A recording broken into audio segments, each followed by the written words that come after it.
Attention, the meeting will begin in 3, 2, 1. I now call the meeting of the Code Enforcement Board to order. Please stand for the Pledge of Allegiance.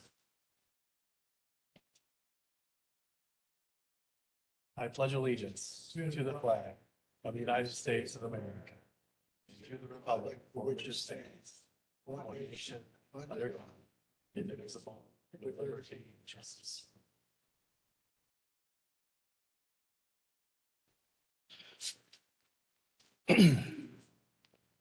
Welcome to the Hillsborough County Code Enforcement Board hearing. When addressing the board, please state your name, address, and speak clearly into the microphone. If you're planning to speak during this hearing, you must sign the speakers list located at the front door for the record. Presentations by the county, respondents, and opposition must be kept to a maximum of 10 minutes each. The board may recess at 12:30 and reconvene at 1:30 to conclude its business as needed. The basic process for this hearing is as follows. Your case will be announced, and Ms. Meyer will conduct the oath of witness. Staff will present their evidence on your case, and then you will be allowed to rebut that evidence and explain what has occurred. We'll close the hearing, the board will deliberate, make a motion, vote, and then I'll announce the decision. All decisions are based on the gravity of the violation, the actions taken by the violator, and the violator's history. The board may ask questions and allow other witness testimony if necessary. If the board issues an order for compliance, it's your responsibility to notify the code enforcement officer on or before the date ordered to demonstrate that the violation has been corrected. Depending on the order, the code enforcement staff may later have to conduct an inspection to see if you have complied. If the staff believes you have not complied, you will receive a notice in the mail. By law, you have 10 days to contest that notice, otherwise it will be considered correct and a lien may be placed against your property. If you have any questions, these rules are outlined by Hillsborough County Codes of Ordinances and Laws, Chapter 14, Article 2, Section 14. Any person who decides to appeal a decision of the Code Enforcement Board will read a record of the proceedings. This record is comprised of testimony and evidence upon which an appeal is based. It is your responsibility to ensure that a verbatim record of the proceedings is made. By law, you have 30 days from the date of the order to appeal the board's decision to circuit court. And before we begin, please silence all electronic devices. Roll call, please.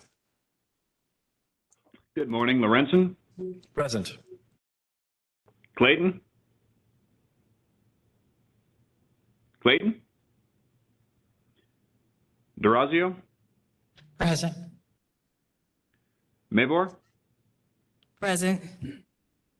Verzilla? Here. Right? Right?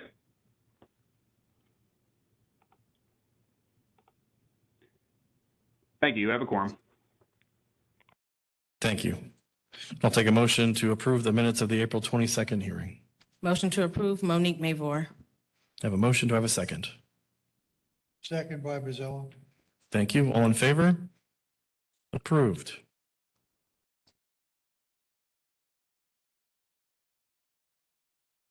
Excellent. Administrator, the oath, please. All county staff who will testify must take the oath of witness. Please stand and raise your right hand. Do you swear or affirm the testimony you're about to give will be the truth, the whole truth, and nothing but the truth? Thank you. First case is on page 4, number 7, case number CE 2200-1275. Michael Wayne Goodson and Ricky Daniel Goodson. Location is in Waimama. It doesn't have a street address. And we have service and we have people present here, and I believe we have some virtual people as well. So anyone who's here for this case, please come forward.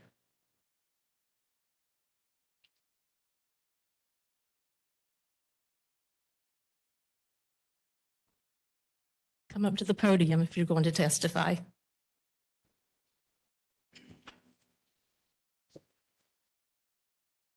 Good morning, all. I'm Andy DeGalley, counsel for the Goodson Family Limited Partnership.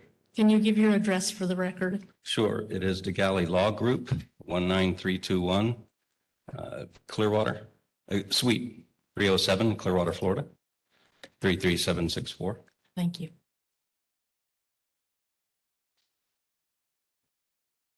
You wish to swear on those that are online? Are the other parties that are here going to testify? No.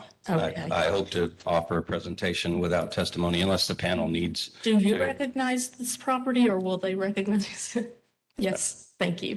And if I could get the people who are online, if they're going to speak, I would like to give them the oath of witness now. Good morning. Both of you, please raise your right hand. Do you swear or affirm the testimony you're about to give will be the truth, the whole truth, and nothing but the truth? Yes.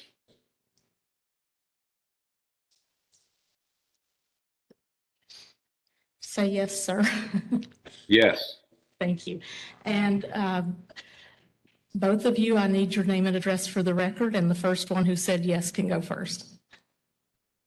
Scott Neesmith, 13212 Foxway Trail, Riverview, Florida. And the other gentleman, please. There we State. go. My name is James Douglas Barnes, 12735 Andrews Road, Wyomama. And thank you. Good morning, officer. Good morning, board members. My name is Leslie Wayman. I'm a supervisor with Hillsborough County Code Enforcement. The first slide I would like to bring to your attention is to demonstrate the folio that belongs to Michael and Ricky Goodson. It's noted that code enforcement has cited this property for right-of-way improvements, obstruction within subdivisions. This is just a visual to show one of the very first folios that we're going to be presenting. I want to bring to your attention on the slide that there is an easement identified with a small yellow arrow and orient you that there's the north and then there is the south. So you'll have a little bit of an understanding as we move forward. Next slide, please. Okay, this picture right here was actually taken from Hillsborough County Property Appraiser. And this gives you a better geographical orientation in terms of what we're looking at. The first thing I'd like to identify to the north is Andrews Road. This is a generally an agricultural rural farming community in this area. The easements south of Andrews Road are identified by the yellow arrows. So the first parcel that is identified has a star in the center. That is Michael and Ricky Goodson's folio. And that's the folio that we're here in question. There are 3 properties to the south of this folio. The first one to the south belongs to Mr. Jacob Gorman, and his folio is listed 077910-0000. The second one belongs to Mr. James and Kim Barnes, folio 077909-0000. And I want to highlight and underscore that this property is homesteaded. There is a home that is on this property, and the address to this home is 12735 Andrews Road. And then the third folio belongs to Mr. Scott Neesmith, folio 077909-0100. Next slide, please. So this photograph, again, gives you a little orientation. This is the Goodson's parcel to your left. To the right is a photograph of my assigned county pickup truck. And where the respective yellow is, the X, yellow X, is where this photograph was taken. And the photograph is looking northbound. Okay, next slide, please.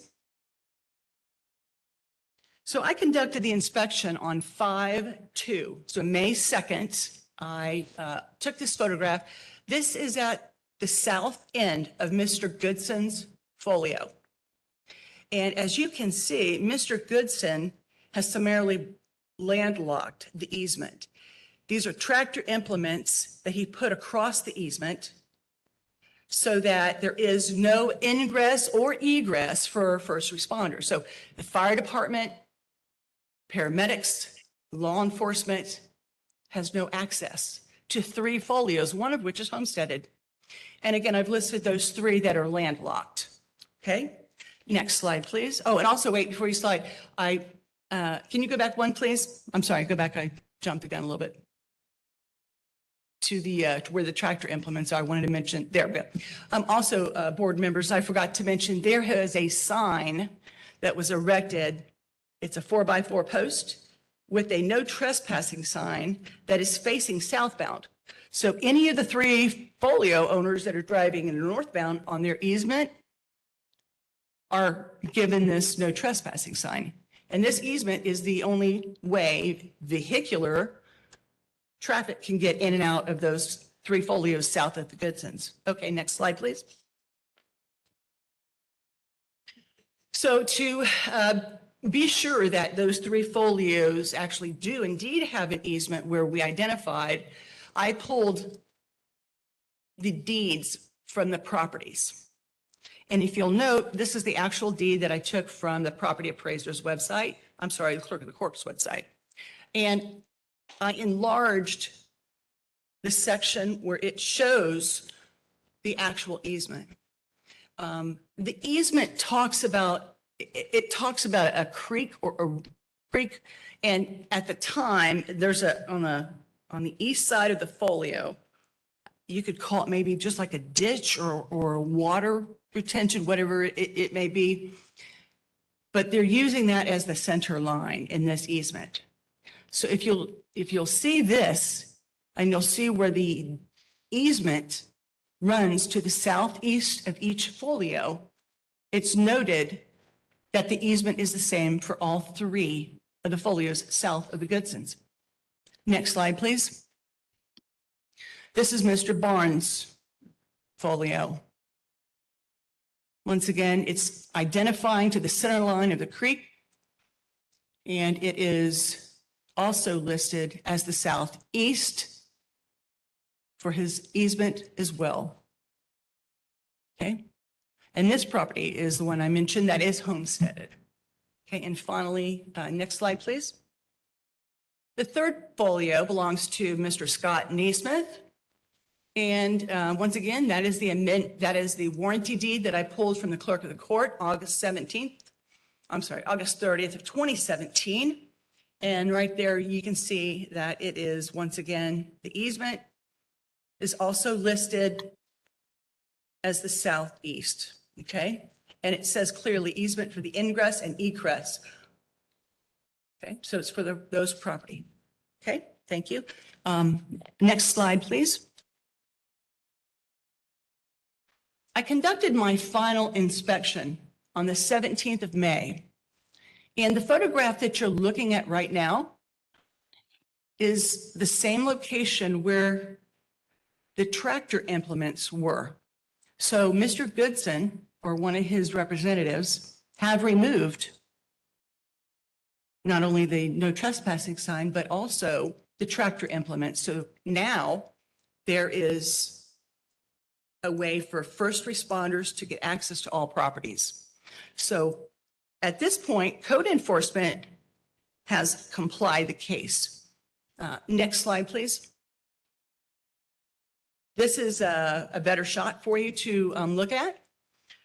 Finally, now that this case has been in compliance and you understand, and I hope I've conveyed the urgency of having first responders having access to the property, especially in the event of a wildfire. There's cattle on Mr. Gorman's property just to the south.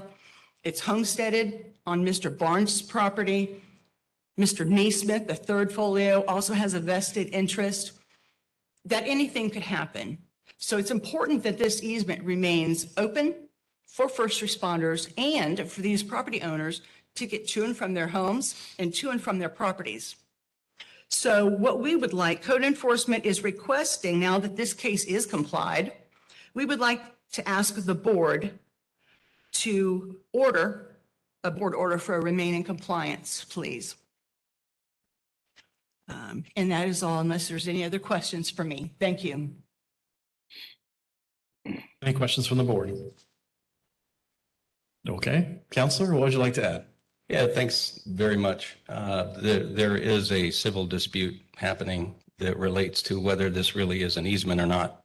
You saw the deeds for the so-called landlocked parcels that show they have an easement. The Goodson family deeds do not reflect that anybody owns an easement across their property. At least that's what I've been able to discern so far. That's why there's been a lawsuit filed. We are going to have to quiet title. Until this happened, the Goodson family did not know that that path there would constitute an easement access to a right-of-way. And when Ms. Wayman showed up out there, she was kind enough to talk to Mr. Goodson on the 6th, and he promptly took it down. And we have no problem with leaving it down. The lawsuit's going to work out however it works out. Presumably, one of these parties or the other is going to have a claim against their title insurance company because there's either an easement or there's not. But we have no problem with leaving it down. There wasn't one there for a very long time. The only reason this arose and Mr. Goodson decided on behalf of the family to obstruct that area is because he has hoped to be able to fence all the property off for security reasons, to stop teenagers from doing donuts out there and all kinds of stuff on his farmland. He did not know that he could not necessarily fence this property off. In January, he started communications with the county, and somebody from real estate told him she couldn't find an indication that this is actually anything other than private property or that there's an easement. A county surveyor, somebody from that group, said, I've looked at it now and we don't see that that's anything other than private property or an easement. So at that point, I don't know what more the Goodsons could have done other than call a title company. They called a title company in January and received a text of a nature that most lawyers I knew would not have written. There is no easement on the 50-foot strip. Legally, you can put up a no trespassing sign and put up a fence or block it however you want. If they try and cross your land, you can call the police. So the title company's lawyer sent that to Goodson on January 28th. He then gave notice to the folks out there. Actually, I'd say folks, that's inaccurate. There's 3 property owners. One of them met with Mr. Goodson. He said, I don't have any problem with, you can have 30 days to find another access. He also did not know this was their only access in and out of there. There's another road, Cody Road, that can come in there. Apparently, it's a private road, so they don't have a right to use that either. But he did not know this was exclusive access. He gave him 30 days to create an access onto Cody Road. We still don't know whether that might have been worked out with whoever owns Cody Road, which was then extended to 60 days and nothing happened. And after 90 days, he then blocked the road. So this wasn't some sandbag ambush on anyone. Now there's a civil matter going on. One of these property owners has filed.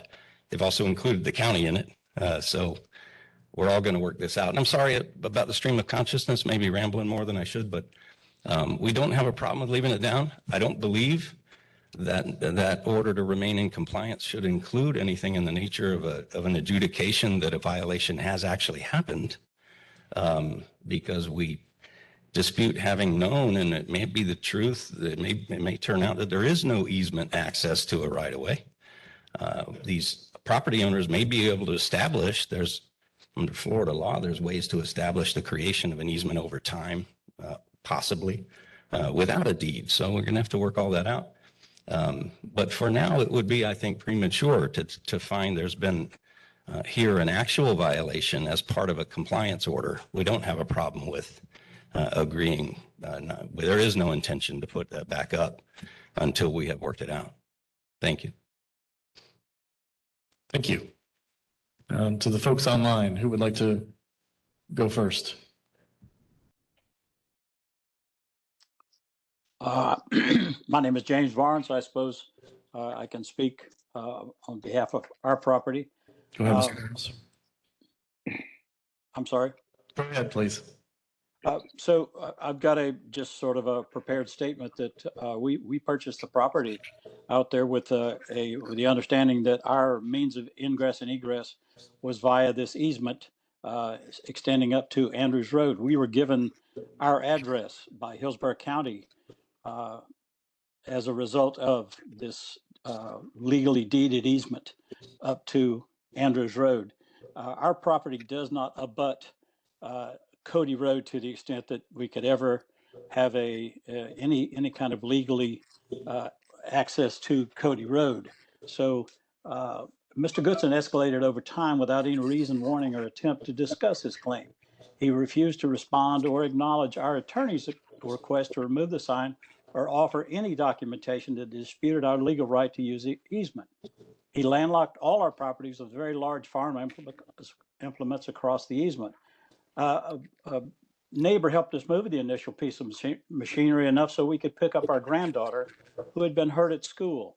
When we came back, Mr. Goodson and another worker with a forklift were scurrying away from some additional machinery they had just put in place so we could not possibly move it or re-enter our property. Our 10-year-old granddaughter was distressed seeing the blockage and the two grown men rushing away. We then had to go around to the neighbors and ask to leave our truck on their property, temporarily come across their property and crawl through barbed wire fencing, carrying our granddaughter with her sprained ankle as we walked to our home. I'm a 72-year-old military veteran, a retired City of Tampa firefighter, and wish to enjoy retirement with my wife of 40 years without the stress created by being isolated and fear that if we need emergency services, they will not be able to respond. We are in possession of a legally deeded easement. Our family and friends, delivery companies, and most importantly, emergency services should not be concerned about driving on this easement. This equipment Mr. Goodson placed across our only legal means of egress remained in place for almost 2 weeks, endangering our lives and the livestock on our land. What assurances do we have that we will not try something again, as he has already threatened to put up a fence across the easement to block us? We should not have to pay an attorney again and again for our legitimate access.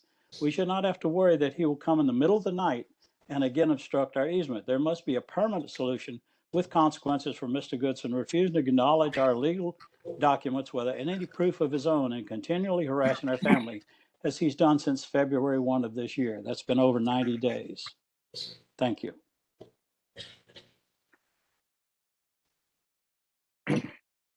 Thank you. The other gentleman that's online, is there anything you'd like to add, sir?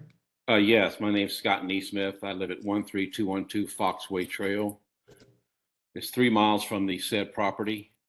There was no notice given that he was going to do this. My cows went 2 weeks without getting fed, and this time of year, that's a critical situation because there is no grass growing. We have to throw hay twice a week. So for a 2-week period, we couldn't get out there to give hay to our cows and almost lost them. It was an absolute ambush. Could I ask the gentleman how the notice was given?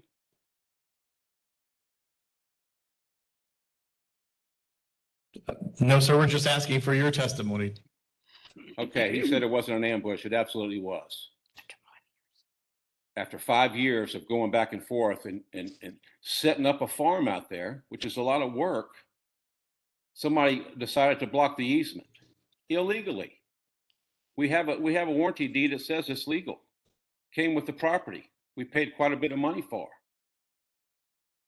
So it's not right, it's not fair, and we need a permanent solution to this. That's all. Thank you, sir. Questions for the board? Mr. Chairman, I have no questions. I'm prepared to make a motion. Okay, no questions? Go ahead with your motion, Mr. Russillo. I move in the case of CE 22001275 that based on the evidence presented, I find the property was in violation of Hillsborough County Code and Ordinance as presented. Further, I find the property is now in compliance with that code provision and order that it remain in compliance with that code provision. A motion for remain in compliance. Do we have a second? I second. Thank you, Ms. Moore. All in favor? Opposed? Seeing none, motion carries. Sir, they've ordered to remain in compliance. Thank you all. Thank you very much. Thank you. Thank you. Have a great day. Thank you. Next case, please.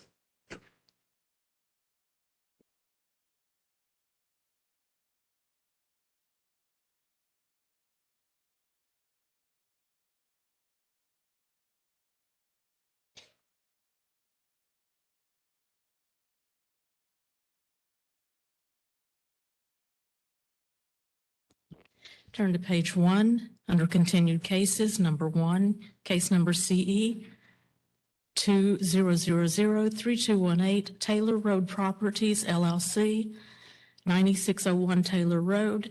In this case was continued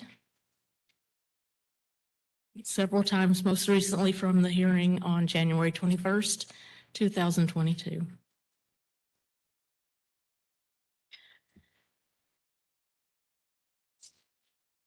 Good morning, sir. Are you an attorney? Yes, ma'am. Okay, would you state your name and address for the record, please? Yes, ma'am. Michael L. Jones, 3134 North Boulevard, Tampa, Florida, 33603. Do you recognize that property as your client's property? I do. Okay, and you are representing the property owner, correct? Yes, ma'am. Thank you so much. Excellent. Thank you. Good morning, officer. Officer Chris Masson, Hillsborough County Code Enforcement, case number CE 20003218. The property in question is located at 9601 Taylor Road, and it's owned by Taylor Road Properties LLC. It's currently zoned RSC2. It's not in foreclosure, and the property was first inspected on 3/4/2020. The violations are excessive dwellings. During my inspection, you have the main dwelling you've seen on the first picture, and you have 2 other mobile homes that are on the property, and it's only zoned for 2 dwellings.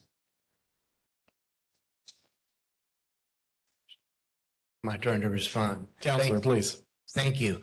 I'm happy to report to the board, good morning, board. I'm happy to report to the board that we do have some movement. I've been contacted by Development Services.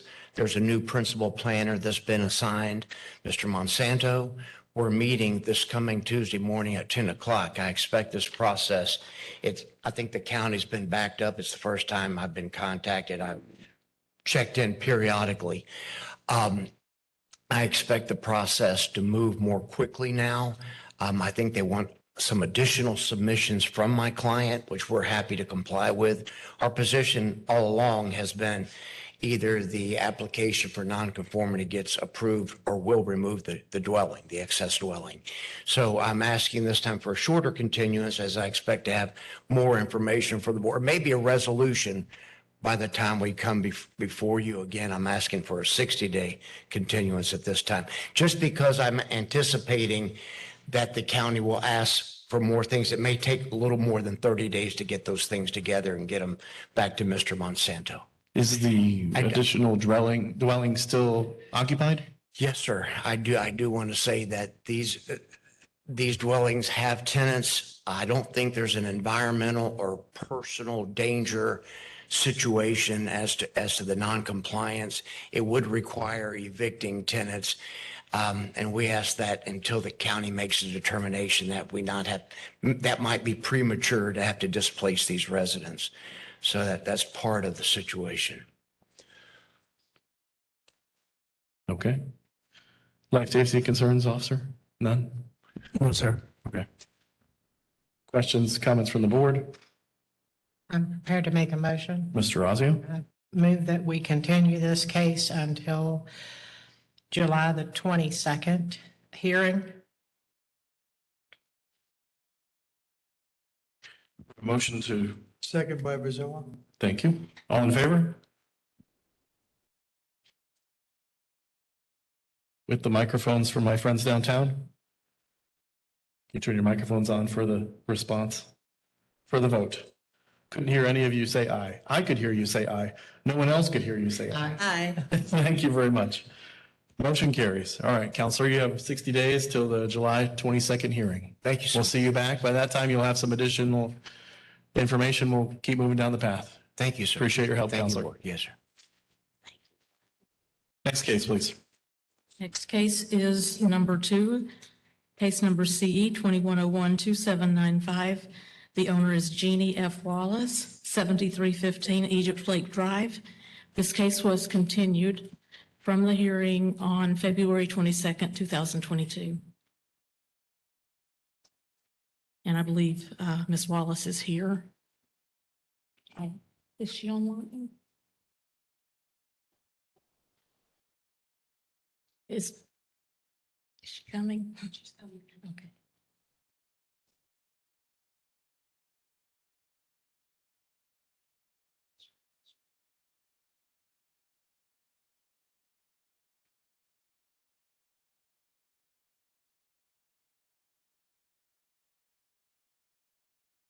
Jose, why don't you let her sit, please? Ma'am, easier if you sit.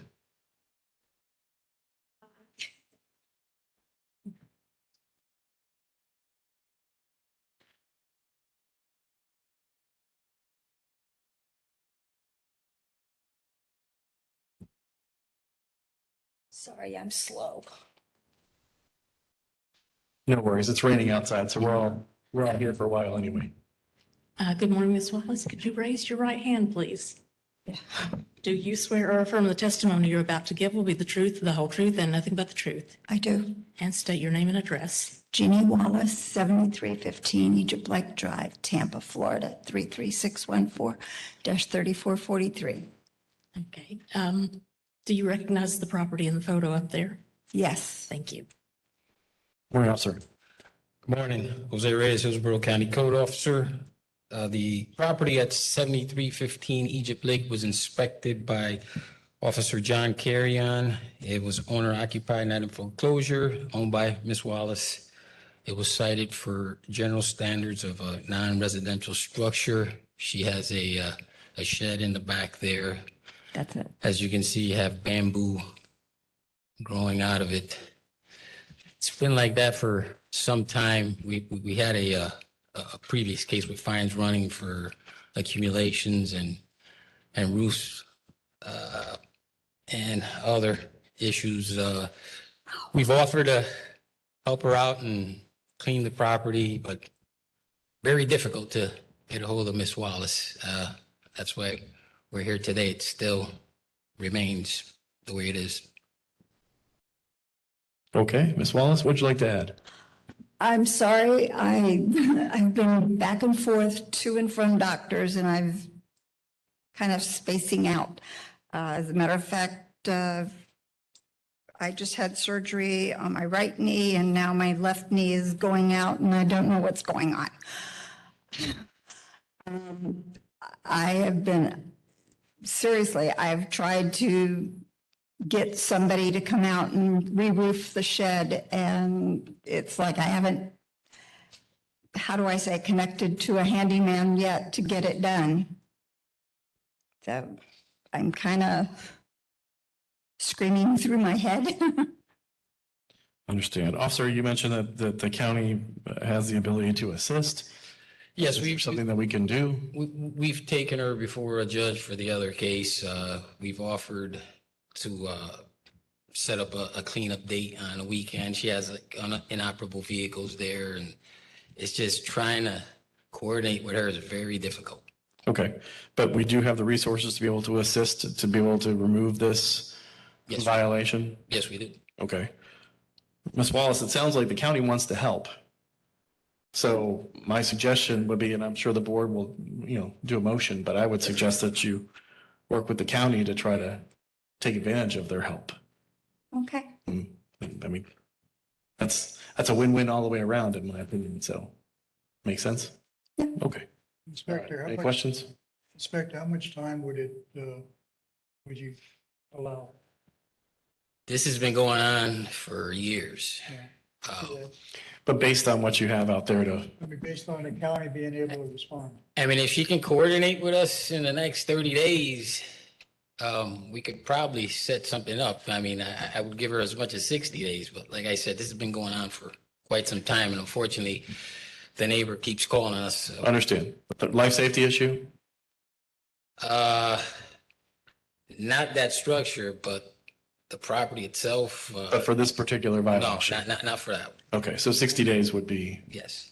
okay, all right. Excellent. Any other questions from the board? I'll motion. Okay, Mr. Moore? Thank you. I'm moving case number CE 21012795. The case of Mrs. Wallace, that based on the evidence the evidence presented, I find that the property is in violation of Hillsborough County Code and ordinances as listed in staff's presentation.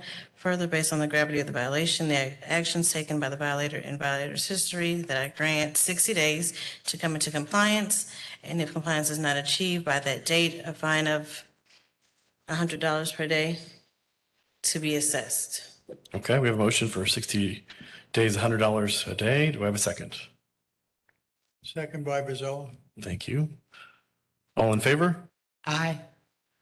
Opposed? No, not opposed? Okay, all right. Motion carries. All right, ma'am, so you have 60 days. Okay. Going to get that completed, get with Officer Reyes and make sure you've got his contact information, make sure he's got your contact information so that you guys can schedule that assistance with the county to get that completed and they'll come out and help you. All right? Excellent. Thank you, ma'am. Thanks for coming down.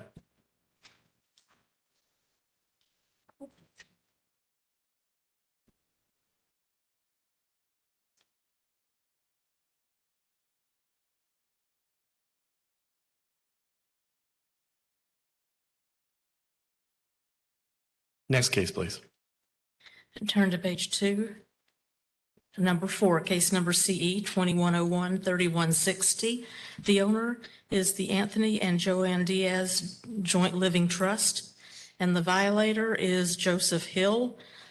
The location is at 111 Fifth Avenue Southeast. We have service, and we have some parties signed in for this case. Come up now. Good morning. Raise your right hand, please. Raise your right hand. Do you swear or affirm the testimony you're about to give will be the truth, the whole truth, and nothing but the truth? I do. And state your name and address. I'm Joanne Diaz. I live at 910 West County Line Road in Lutz. And the zip code? Oh, 33548. Thank you. Do you recognize that property? I do. Okay, thank you. Excellent. Good morning, officer. Good morning, sir. Rick Garcia, Hillsborough County Code Enforcement. This is under case number CE 2101-3160. The property is located at 111 Fifth Avenue Southeast, Lutz, Florida 33549. It's zoned RSC6 and it's tenant occupied. The owner, Anthony and Joanne Diaz, the property is not in foreclosure. We responded to this address on 9/15/2021 due to complaints that the renter is working on cars in all hours of the night, air compressors and tools banging around, tow trucks coming and going, and calls to the sheriff's office regarding disturbances over disputes on the vehicles being worked on by the customers that were there. There was a previous case similar to it, case number CE 2000460, that complied after a short period of time. During the entire case, I've been in contact with the owner of the property, occasional contact with the tenants. The violations that were identified on my visit were accumulations, inoperable vehicles, and vehicle repairs in a residential district. Initially, the accumulations were complied, but over a period of time, accumulations began reappearing at the property. Inoperable vehicles, they were initially complied, but then again, inoperables began appearing at the property again. During my last visit, there was an inoperable vehicle there with an expired tag. The vehicle repairs, it was initially confirmed that vehicle repairs as a auto repair service were being conducted there. The violator, Mr. Hill, basically admitted to that and said that he would cease doing so. Evidently, at some time he had obtained another location and conducted vehicle repairs, but subsequently lost that area and brought the vehicles back, and we're working on them again. He subsequently suffered some type of medical issue which has somewhat incapacitated him, but the neighbors continue to call and say that vehicle repairs are still being conducted there. I couldn't confirm or refute any of that, whether they were still going on. The accoutrements are still there regarding vehicle repairs. There's a hoist hanging from a tree and other equipment. My final inspection was on May 9th, 2022. As I said before, the owners have been totally cooperative with me as far as trying to get the property into compliance, but the tenant for one reason or another, falls back into violating these conditions again. And so I would like a ruling from the board. Excellent. Okay. It's okay. Ms. Diaz, would you like to add? Well, Joe is real good at excuses and coming up with reasons, but he promises he's going to change, and he does, like the officer just said. He is very sick. In October, he had a heart attack, a brain bleed, and he almost died.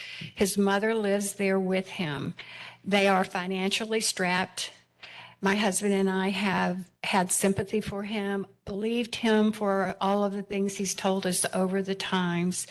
However, we're finished.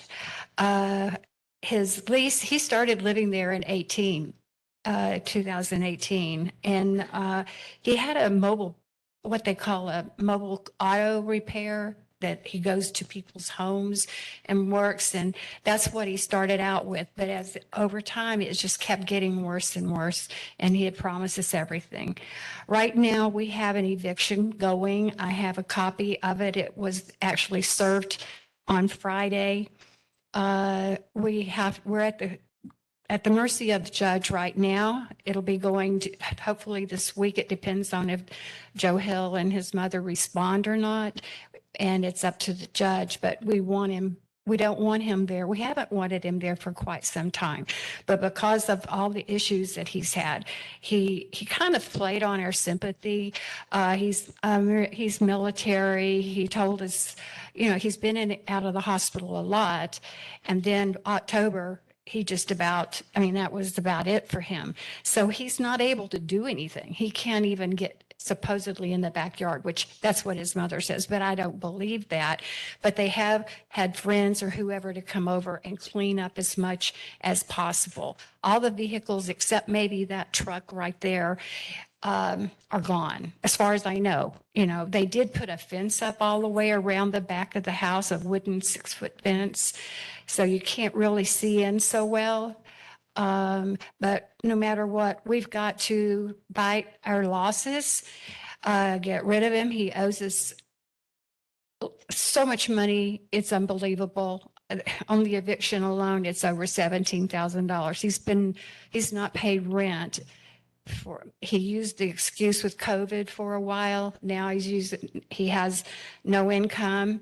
They're trying to get money from the state, Air Florida, which hasn't come through yet at all. So we're just going to have to just move him on out as soon as the judge will let us, because I don't know how they're going to respond to him and his health issues as far as eviction. But he's not paid rent for months. And I do have a copy of the eviction if you'd like to have that for your files. Sure, that would be great. And I have a thing from originally when he moved in that he had what he called Joe's Auto Repair. So that's what it started out as.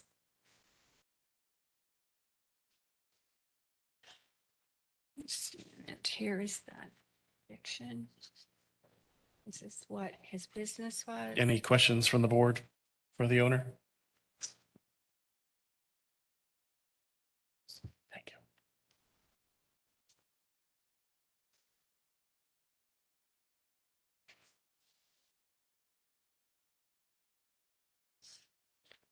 Mr. Lorenzen, the Mr. Pisano, resident just is in a wheelchair up here. I don't know if she wants to say anything. would you folks like to testify as well? If so, we'll have you come up and Ms. Meyer will give you the oath.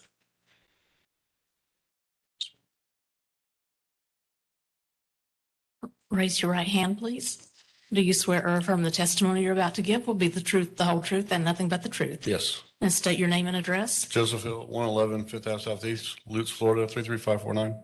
Thank you. I'm his mother. I'm just his mother. That's a very important job. You're not just his mother. Considering everything that's going on, just mother. No worries. Mr. Hill, you're the one that's going to testify? Yes, sir. Okay. What would you like to add? All the cars are gone. I haven't been able to work since October. I had a stroke, and you see I haven't been able to get in the backyard. I had friends come over and clean up and take whatever they could. And according to the code enforcement rules, it says as long as the vehicle's in an enclosed building, it's fine, right? And that was taken over a fence. Stop it. I would remind Mr. Hill that the vehicle is only partially in a structure that he built. It's the inoperable, the tail part is still hanging out in the open, so that doesn't constitute being within a enclosed structure, 3 walls and a roof. Thank you. All right. And the other vehicle is my girlfriend's car. I mean, it runs, it drives, it's registered, it's tagged. I mean, I didn't know we were only allowed to have one car. So is it your testimony that you're in compliance with all the issues that are in violation in Yes, sir. regards to vehicle repair on the premises? The inoperable vehicles and the accumulations have all been cleaned up? If that truck needs to be moved inside, I can have that done within a week.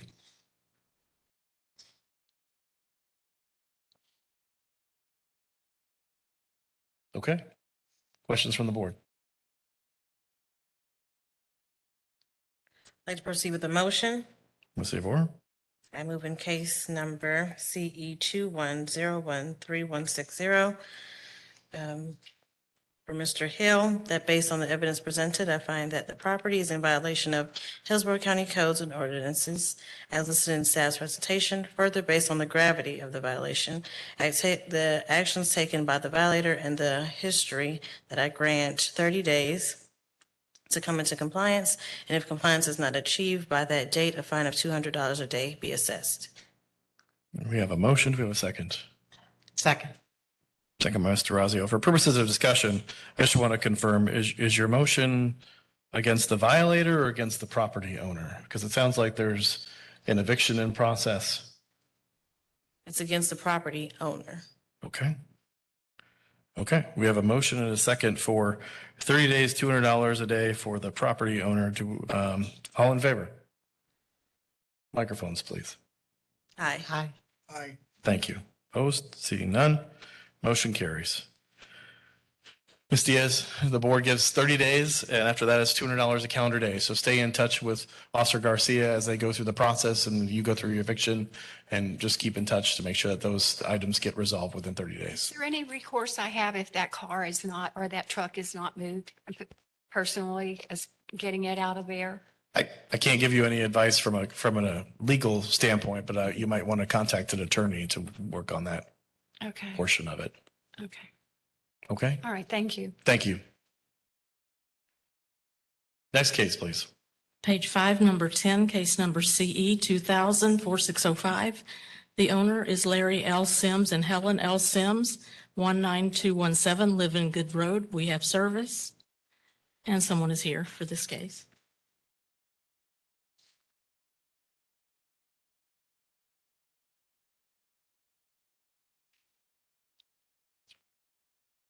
Oh, I believe this is a virtual attendee, maybe.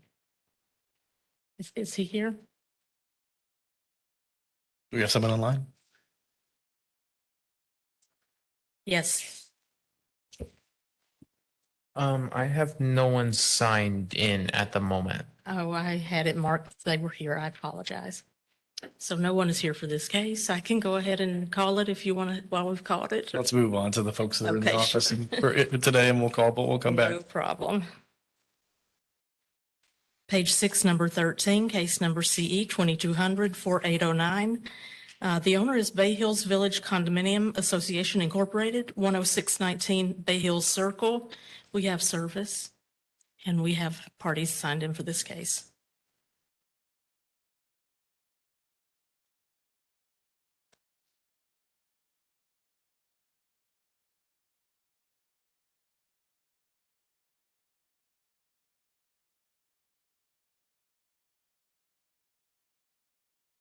Good morning. Are you the attorney representing Bay Hills?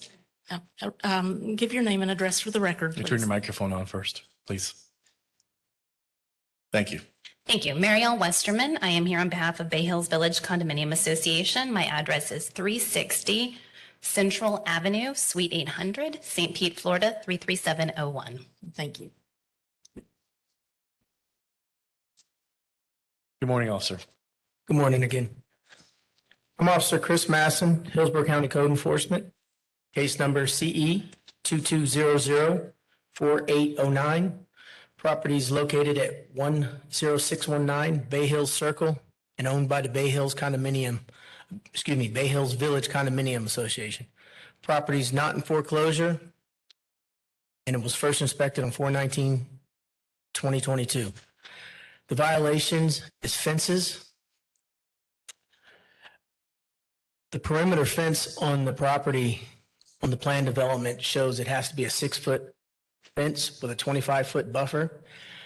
The fence is dilapidated and fallen down all through the property, and it's been an ongoing dispute with the residents and the association on who's responsible for the fence. This case was reviewed by the county attorney's office, and they indicated the association was responsible for the fence. And that's why we're here today. Okay, Counselor, what would you like to add? So to kind of give some context, we had this hearing back in January. And during that time, the board had requested land development to weigh in on whether or not the association or the members were responsible for maintenance of the fence. And specifically, land development came back and opined, and I quote, and the fence is within the buffer area. If the buffer area is platted to the individual lots, which it is, then those portions belong and are the responsibility of those parcels. Now, as a result of this finding from land development, we received communications from code enforcement, which indicated, based upon the email response from Land Development Services, the violation is complied and the case closed. And then code contacted the board and said, please remove the case from the hearing agenda scheduled for April 27th, 2022. The case was heard on January 21st and received a continuous until the April 27th, 2022. I received a determination from Land Development Services concerning the violation, and the case is closed. Then code enforcement contacted me and specifically stated, and this is the notes, I called the attorney representing the HOA and I informed her our case is closed based upon the information provided by Land Development Services. I have requested she speak to the HOA concerning the fence violation around the treatment facility. Officer Mason has been advised about the condition or the decision concerning this case and will contact the complainant and determine which particular portion of the barrier wall is in need of repair, make a determination, and create separate cases for the individual property owners. Case closed. We're here today as a result of one particular member of the community reaching out to Mr. Rich Reedy, who has requested that this matter be looked at again. The member has a long and contentious history with the association and is in particular just trying to help a few of his friends. He contacted, and of course this is all part of the record that I requested and I have the copies of. What's important to note is those aren't the neighbors complaining. He doesn't even live on one of the units that have the fence. But this aside, we are here today and I'm going to again try to present my client's position as to why, first, there is no perimeter fence required. And then secondly, even if we are to assume that it is required, which again, I'll show you exactly why it's not, it's still not the association's responsibility for repair.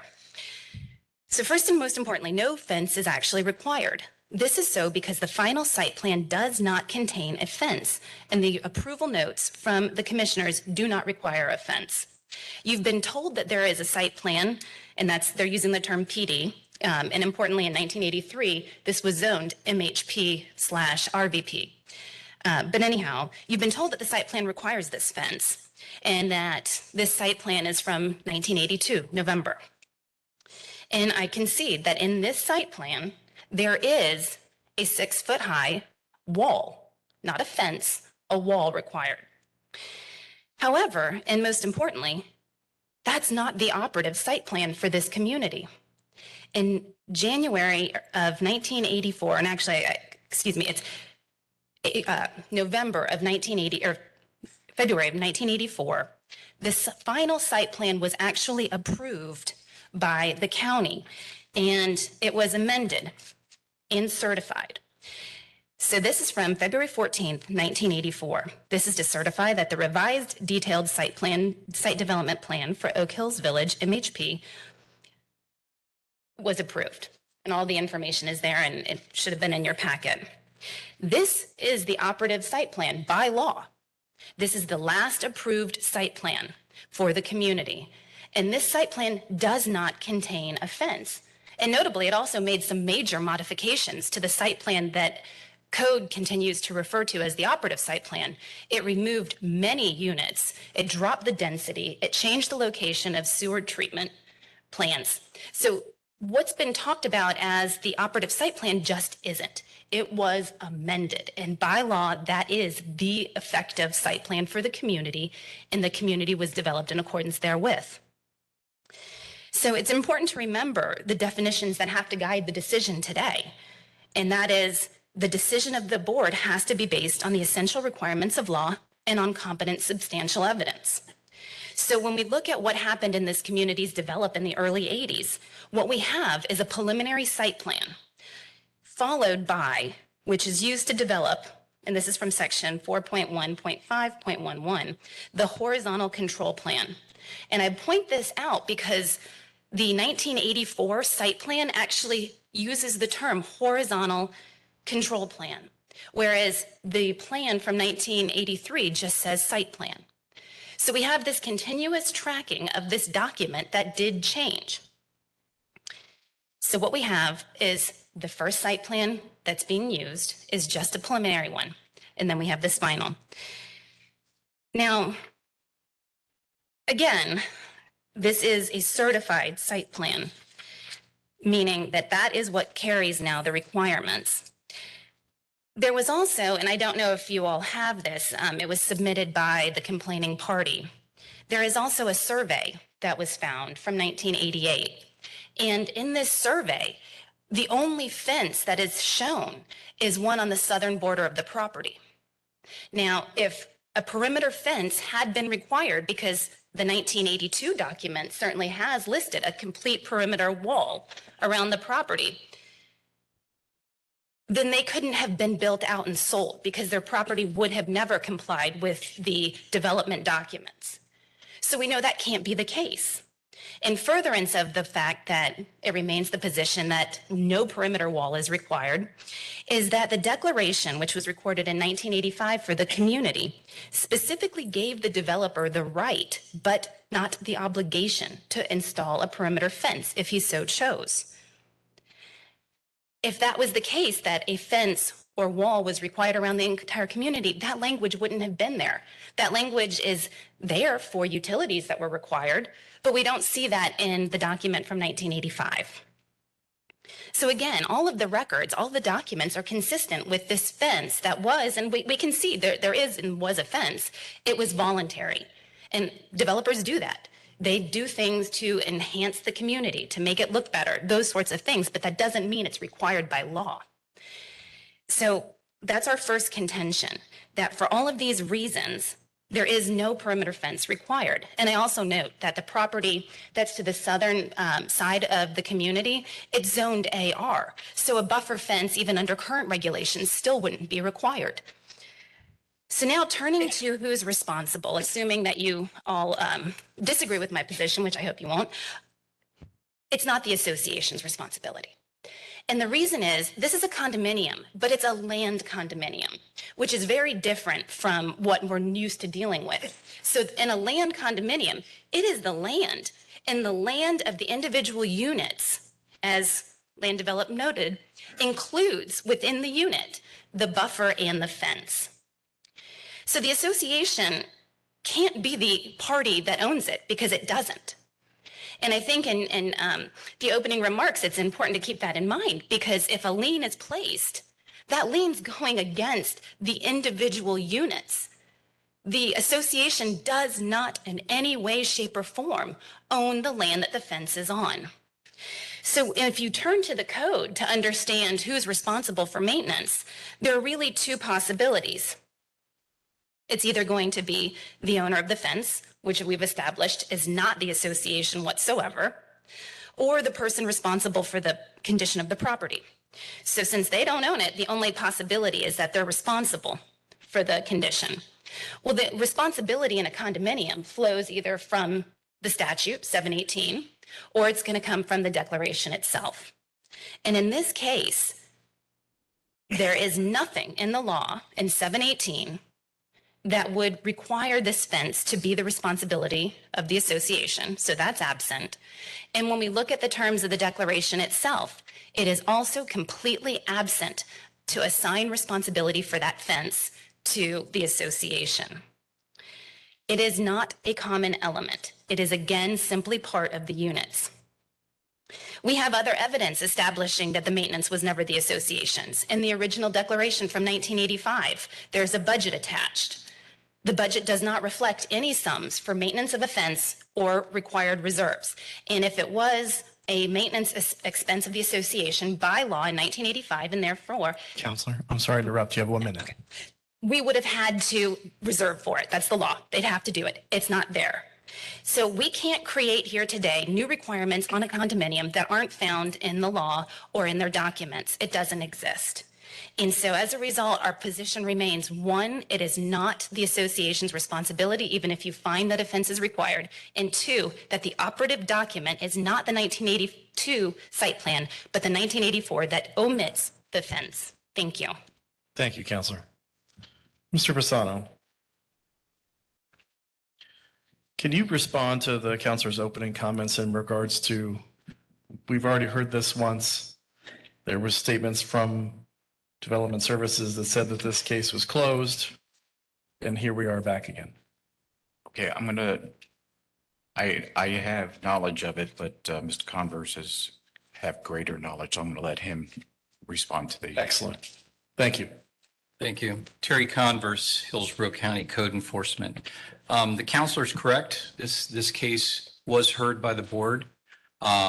It was determined at that time that there were still some questions remaining as it related to the perimeter fence or the fence that's on the other side of the buffer.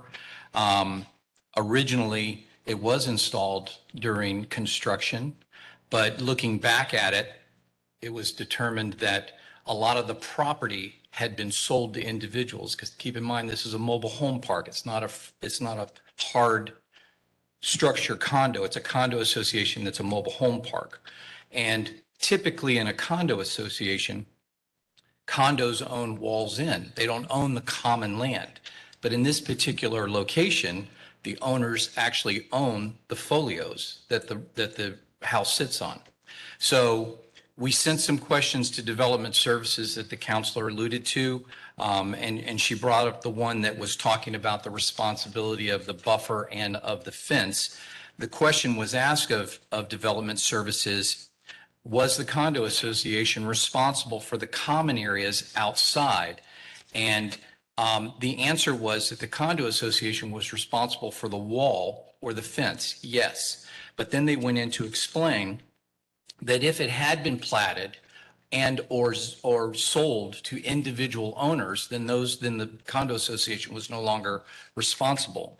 Listening to what the counselor said as it relates to historical documents that have been filed related to this property, I would tend to say that that is more correct, that the perimeter fence or the buffer fence now falls under the responsibility of the individual owners of each lot. The problem is, and going back to probably when this fence was erected, which probably was in the 80s, looking at the condition of most of the wooden structures, a lot of it needs to be replaced. Now, keeping that in mind, we've had 13 cases on this property since 2005 for the same issue. There have been multiple cases that we brought fence violations against the HOA or the condo association, and the condo association repaired the fence. So I don't know if there are areas like, I think it was mentioned, one of the lift stations or the sewage areas for the property is a common area. That's an area that the condo association does own. And if that's an area where the fence was damaged, and I don't know the particulars, but that would be a time when they would replace the fence in that particular area. The one thing that Development Services also alluded to was, because there's a 25-foot buffer behind each of these homes that goes around the perimeter of the property, they're limited on what they can construct in that buffer. But one of the things that they can construct is a fence. They can have a perpendicular fence that goes back and connects to, if you want to call it a common wall, but everybody shares the rear fence. So I think that was ruled after the January hearing and in April of this year or February of this year that, Development Services made a response that said, no, they're not going to be responsible. You have to cite the individual property owners. We dropped that case.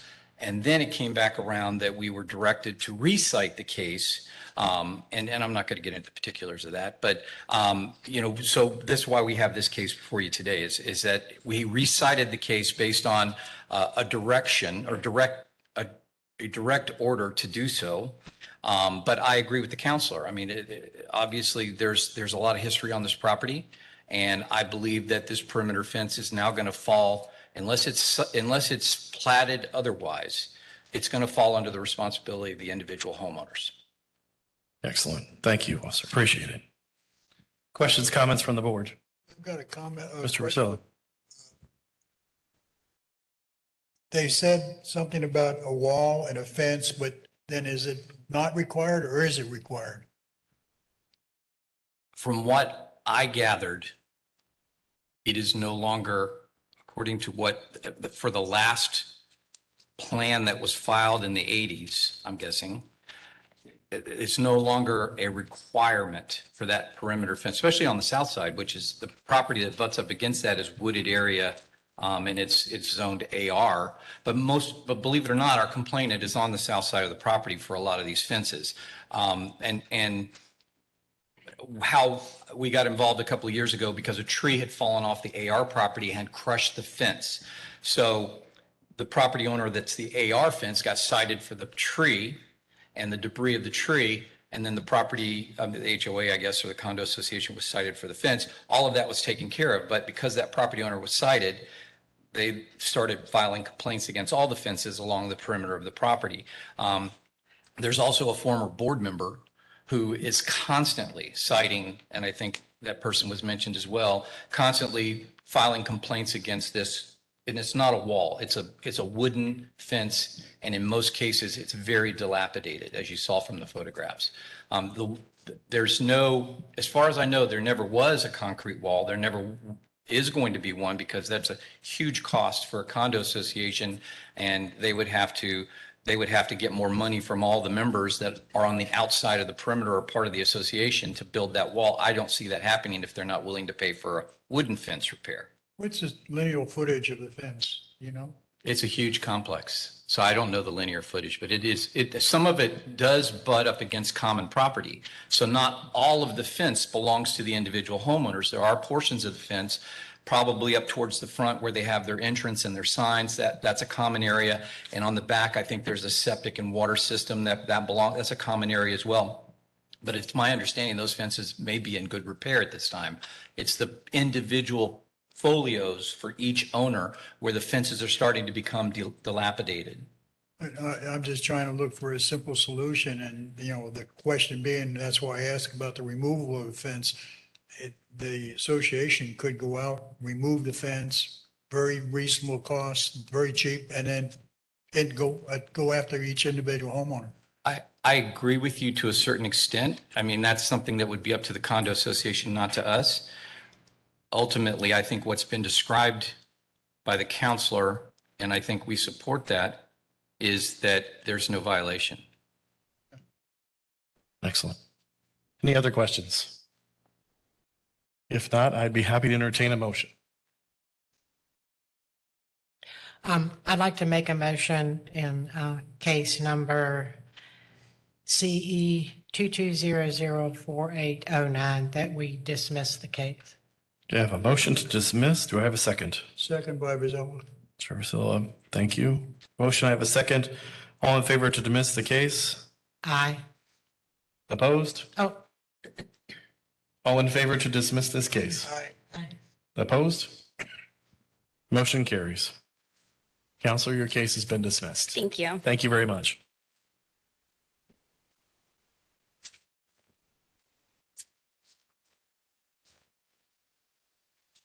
Have a great weekend. Next case, please. Page 7, number 14, case number CE 2100-6054. The owner is Angelica Janae DeGante, location 6103 I Street. We have service. And we have someone signed in.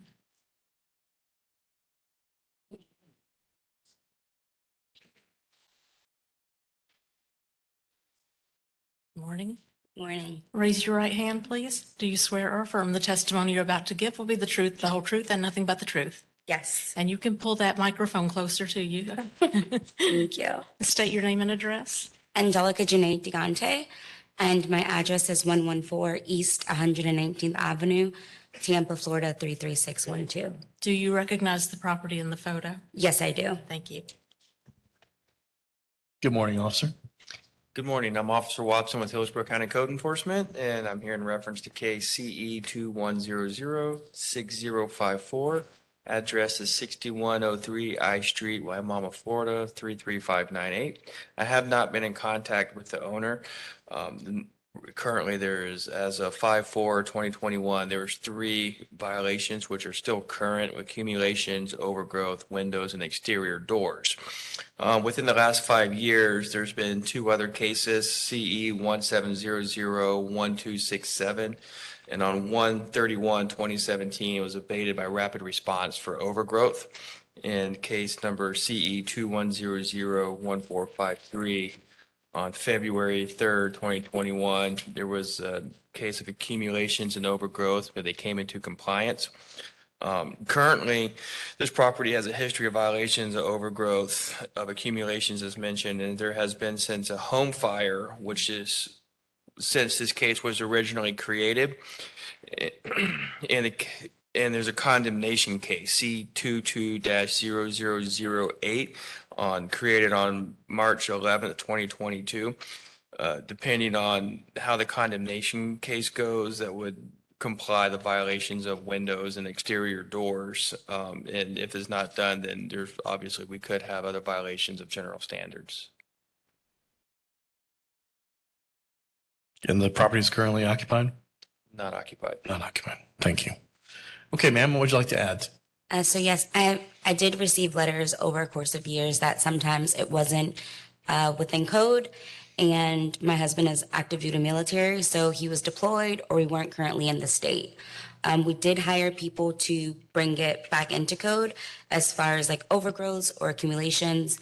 And so I do have photos of the current stage now. Of course, it's still half burnt, but the grass is cut, there's no overgrowth, and a lot of the trash has been removed.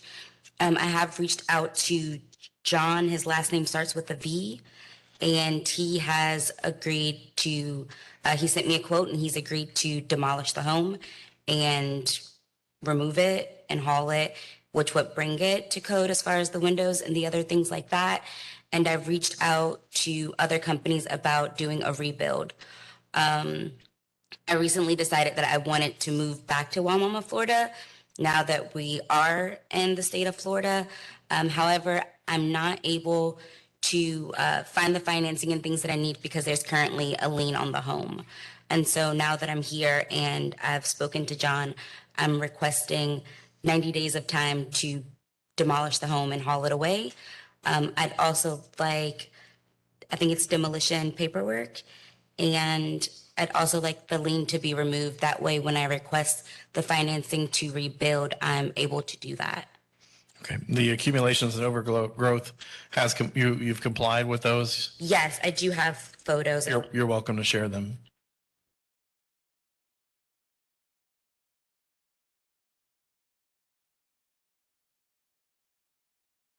So of course, it's still an eyesore, but the grass is cut, and we're starting the process to remove other things with the help of John. Yeah, I can't say that. Let's even try it. Question for the inspector? Would 90 days work for what's being requested? 90 days is enough time, or? Right, for the exterior doors and windows, you're talking about for the condemnation? Condemnation. Yes. Condemnation or demolition, either way. Yeah, yes. Thank you. Excellent. Is there any safety or health issues there? That back porch looks pretty, Yeah, the building itself is mostly unsecure. is there any way they can go in there and secure that and put that in a 2-part motion? Not really. It's Well, pretty right now, anybody can walk in here and get hurt, right? correct. So that is an issue. Correct. Okay. Mr. Mr. Versailles, as you know, there does take time for the application and then the process of, Mr. Brady is also the county contractor. So we have him lined up for a lot of cases. There is a great expense that would incur to the property owner to secure that building based on the damage that's done. We're like in a rock in a hard place. We don't want to have her incur too much expense to try to secure this building. But it will be demolition. So. It does take time to demolish any building that's in this condition, and we were in positions before. I'm just requesting that the board work with her and give her the time to do this. Microphone, please. Okay, so Wait. I support 90 days, but I still think there should be some monies allocated so it's secure to structure. Anybody can walk down that damn street and walk in there and fall in and get hurt. Are there a lot of visitors at this site? No. We probably can deter any individuals from doing that with orange fencing that we have. And she can reach out to the contractor and he possibly can place that around there temporarily without having to permanently secure it until the demolition. Agreed. Is that acceptable to you? That's acceptable. That is, enter at your own risk. I don't know why they would. So what is requesting from the board, if he knows what we're making reference to, if you just can reach out to him and you're going to hire him as a contractor, just have him put orange fencing around that section that's exposed and it'll be a deterrence. Okay, thank you. Any further discussion from the board or someone like to make a motion? I make a motion, I move in case number CE 21006054, for Mrs. Vigante, sorry if I butchered that, that based on the evidence presented, I find that the property is in violation of Hillsborough County Codes ordinances as listed in the staff's presentation. Further, based on the gravity of the violation, the actions taken by the violator, and by the date, I grant 14 days to get the orange tape around the house. If not, a fine of $200 a day. In addition, 90 days for the house to be demolitioned. If not, $200 a day after that. Thank you. Do we have a second? Second. Okay, for purposes of discussion, the 14-day window that you're asking for it to be secured is going to be the responsibility of the contractor and the owner. And the 90 days on windows and exterior doors, I understand. My only concern here is that based on the pictures, accumulations and overgrowth have been taken care of. I'd really like to have somebody go out and see that and mark that off instead of giving her 90 days on everything. So would you entertain modifying your motion to have the 14 days for the accumulations, overgrowth, and the fence? And 90 days on the windows and exterior doors? That's fine. Okay, thank you. I appreciate the modification. Okay, so for clarification, we have 14 days on item PM 12.1 accumulations and 14 days on item PM 12.2 overgrowth and 14 days for which to secure the property from outside interference with orange fencing. Though failure to meet any of those result in a daily fine of $200 per day. Then for item R11.7.9 windows and exterior doors, 90 days, $200 per calendar day. Is that correct? Correct. Excellent. Okay. So we have a motion. We have a second. All in favor? Aye. Opposed? Motion carries. Okay. Mr. Chair, this is the clerk. Who had the motion and the second on that motion, please? The motion was Ms. Mavor and the second was Mr. Versilla. Thank you. Thank you.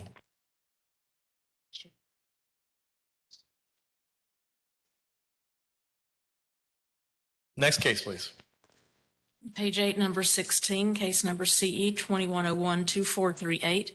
The owner is North Hillsborough Lodge number 1741, Loyal Order of Moose Incorporated, 8908 Lake Sunset Drive. We have service, and someone is here for this case.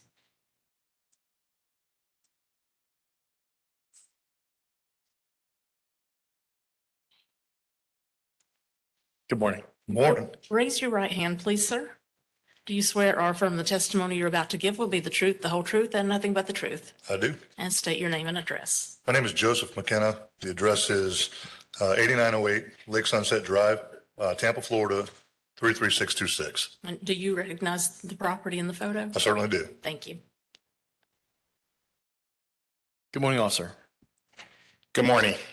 Steve Favors, Hillsborough County Code Enforcement. Your Honor, this case CE 21012438, located 8908 Lake Sunset Drive, Tampa, Florida 33626, which is owned by the North Hillsborough Lodge number 1741. The property is not in foreclosure, and it was first inspected August the 27th, 2021. During the inspection, the following violations was observed: overgrowth, outside open storage, and the fence. Over the course of follow-up investigation, the following violations remain, which is overgrowth and the fence. I have been in contact with the owner and conducted my final inspection on May the 16th, 2022. Excellent. Mr. McKenna, what would you like to add? Well, I've been thrown into the fire. I am the newly elected president. Congratulations. Yeah, thanks. As of the first of this month, I was out doing some work and was able to meet with the inspector. As you see the pictures, everything is behind that fence. I've looked into everything. The fence isn't a requirement. I have a gentleman across the lake who he wants the property. This is the gentleman that keeps making the calls to Mr. Steve, and we run out and do everything we can. Please understand, we're a 501c. We work directly off of volunteers and donations. We don't have a huge cash fund. So we, as the members, go out and take care of everything we can when we can. I'm asking for, if you'll give me 60 days, give me a chance to get either myself and some brush hogs in there to get that all taken care of. I would note that I don't know that it's in the picture, but I've got one. One of the areas that this gentleman has been complaining about is right around a group of banana trees we have. That is actually our septic tank. So that's actually raised ground. So when you look at the picture, the grass isn't this high because the ground is actually this high. That being said, we're in the midst of, and we're probably like this close to having that removed and having our sewer hooked up to the county. Oh, nice. Yeah. Dealt with the county lately? But once that happens, that area is actually going to be removed. Sure. So if I could get a little lenience on that particular area, as far as the rest of the area inside the fence, I'll get it taken care of. Well, it sounds like you've been in good communication with the officer to this point. So I'm trying. Just for clarification, officer, that if they remove the fence, are they in compliance or do they have to? Yes, that would be in compliance. Okay. I don't know if any requirement that even required them to have a fence. Excellent. Okay. And then in regards to timeline, any concerns with 60 days? No, sir. Okay. Excellent. Now, I've been told that the whole reason for the fence being put up was, one, the gentleman who's been making the complaints wants access to the lake. We have a lake access and ramp on our property. And the reason that the fence had got put up was because a lot of the residents were trying to use our property. I see. So, okay. Well, I'd say keep working on it. And congratulations again on taking over the top of the chain. I'll ask the board for any comments or motion or discussion. Violators asking for 60 days if he could have it. I'm prepared to make a motion. Yes, ma'am, Mr. Rosio. I move in case number CE 21012438 that based on the evidence presented, I find that the property is in violation of Hillsborough County codes or ordinances as listed in the staff's presentation. Further, based on the gravity of the violation, the actions taken by the violator and the violator's history, I grant 60 days, to come into compliance. And if compliance is not achieved by that date, a fine of $200 a day be assessed. I have a motion for 60 days at $200 a day. Do I have a second? Second, Mavor. Thank you, Ms. Maybor. Motion and a second. All in favor? Aye. Opposed? Motion carries. Sir, you have 60 days. Thank you for your time. Thank you very much, sir. Next case, please.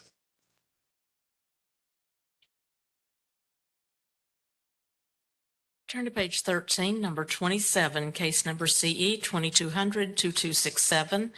The owner is Elizabeth Bonifay, location 1634 Southwind Drive. We have service, and we have someone here for this case.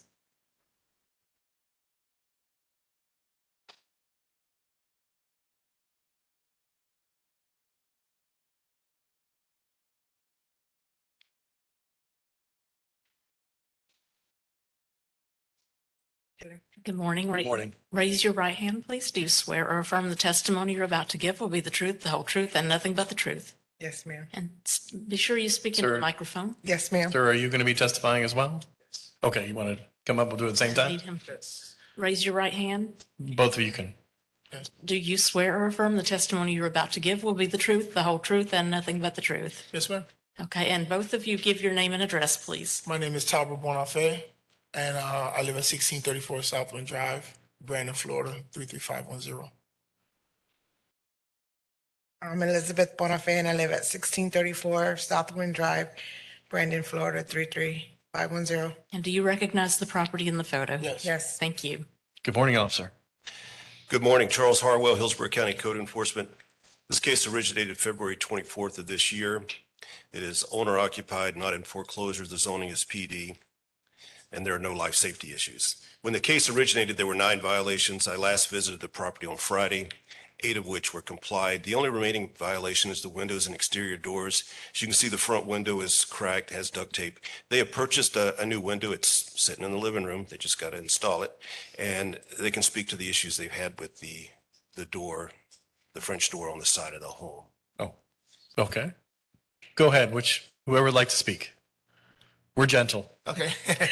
Sorry. As of April, I was involved in a really bad car crash, so that put a damper on me being the man with her to be able to go through, as well as financially, as well as physically, to go ahead and take care of these things that have to be taken care of. So the issue with the door was it was on back ordered for like over 100 days for the sliding glass door.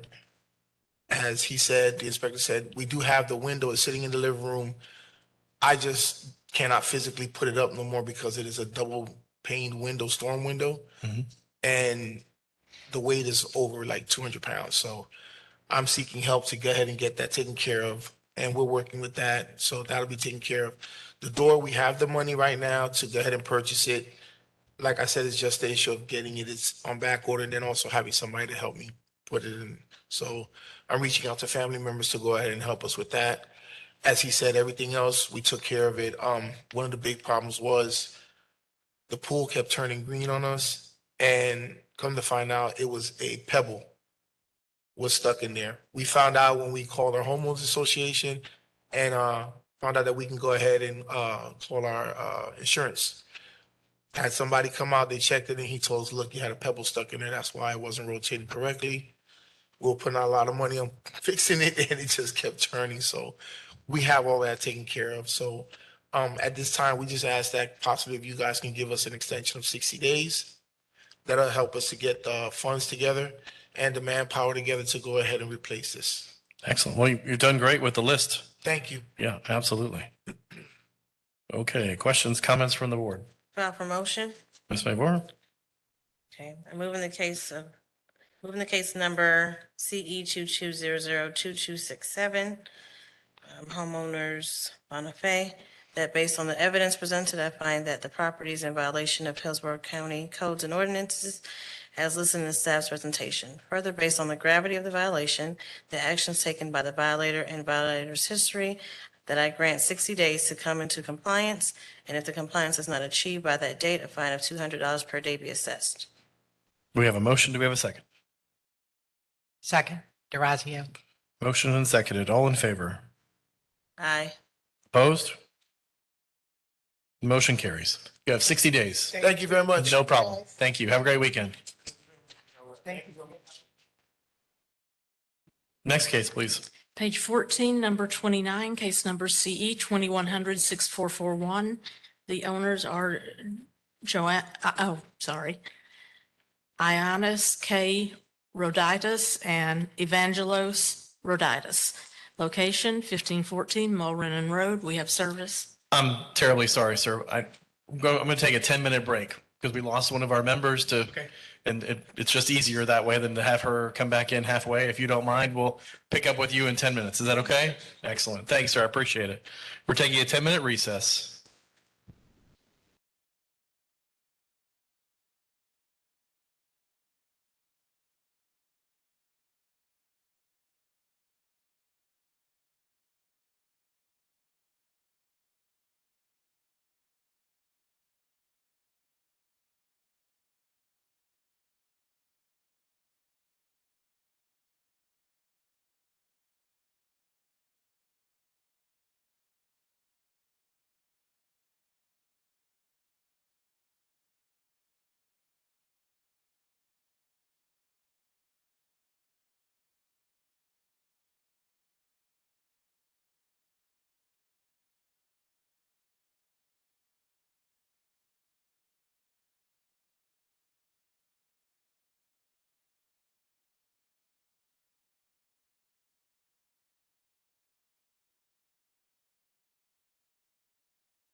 The meeting will resume in 3, 2, 1. Back in session. Okay, raise your right. Again, just for the record, we're on number 29 on page 14, case number CE 2100-6441. And do you swear or affirm the testimony you're about to give will be the truth, the whole truth, and nothing but the truth? I do. And state your name and address for the record. Ioannis Roditis, 3004 Wilton Lane Road. No, Wilton Lane, Valrico, Florida, 33596.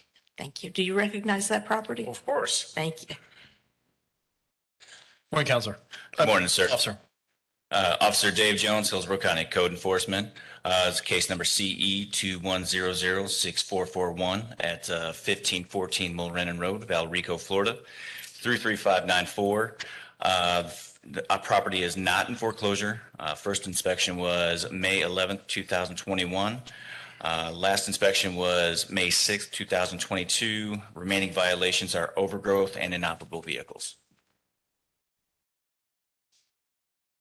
Okay, sir, what would you like to add? I'd like to say everything has been corrected, and I have proof right here that shows that the place is A1. Okay, you want to pass that along? We'll be happy to take a look at it. So it's your testimony that everything is good, and we can have the officer come out in a short time period and take a look at that and Yes, sign please. off. Okay, all right. Well, I guess we shouldn't have taken the break before you. We should have taken the break after. That's okay. I like you guys. Excellent. Thank you, sir. I'd like to make a motion. Mr. Priscilla. I move in the case of CE 2100-6441 that based on the evidence presented, I find the property in violation of Hillsborough County Code and Ordinance as listed in staff presentation. Further, based on the gravity of violation, the action taken by the violator's history, I grant 7 days to come in compliance. Compliance not achieved by the time they find it $100 per day be assessed. We have a motion for 7 days, $100 per day. Do I have a second? Second, Durazio. Second by Mr. Razio. All in favor? Aye. Aye. Opposed? Motion carries. Thank you for coming down, sir. They'll come out in the next 7 days. Just stay in touch with the officer and we'll get it. Thank you checked very off the much. list. Thank you for taking care of it. Have a great weekend. Next case, please. Page 15, number 30, case number CE 2100-7035. The owner is the estate of Robert M. Zolna, 3815 Robinson Road. We have service and someone has signed in for this case.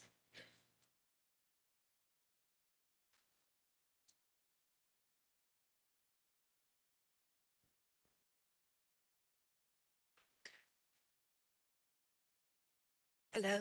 Raise your right hand, please. Do you swear or affirm the testimony you're about to give will be the truth, the whole truth, and nothing but the truth? I do. And state your name and address. Carla Zolna LaFrance, be 3815 Robinson Road, Valrico, Florida, 33594. Do you recognize the property in the photo? Yes, I do. Thank you. Officer? Officer Dave Jones, Hillsborough County Code Enforcement, this case CE 2100-7035.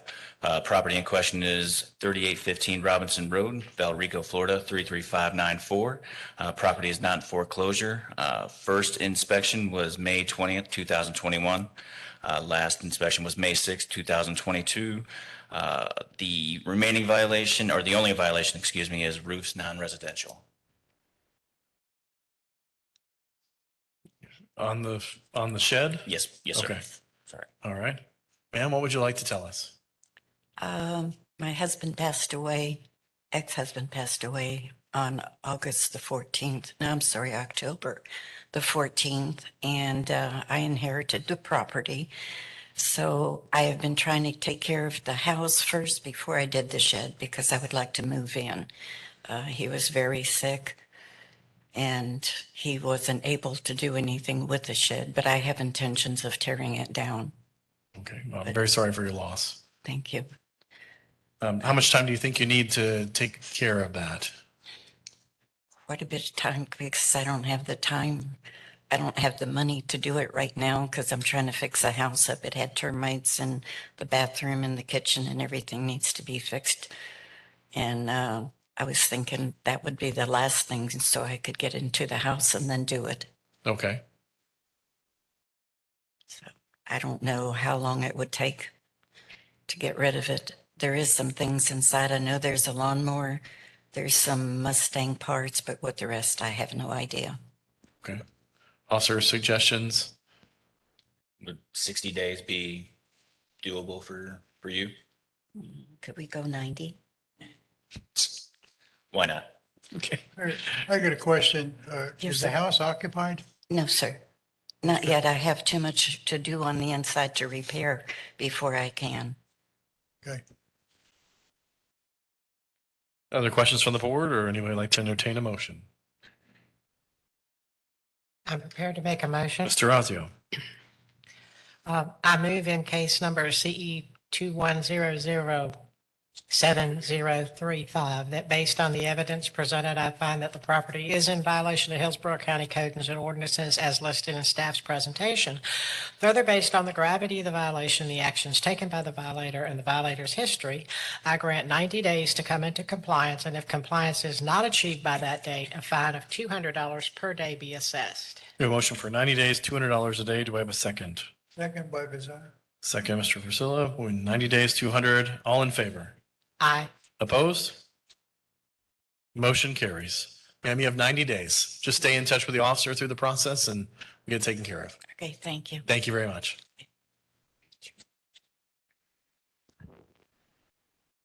Next case. Page 16, number 34, case number CE 21013040. The owner is Crystal Tipple, 9527 West Cluster Avenue. We have service and we have someone here signed in.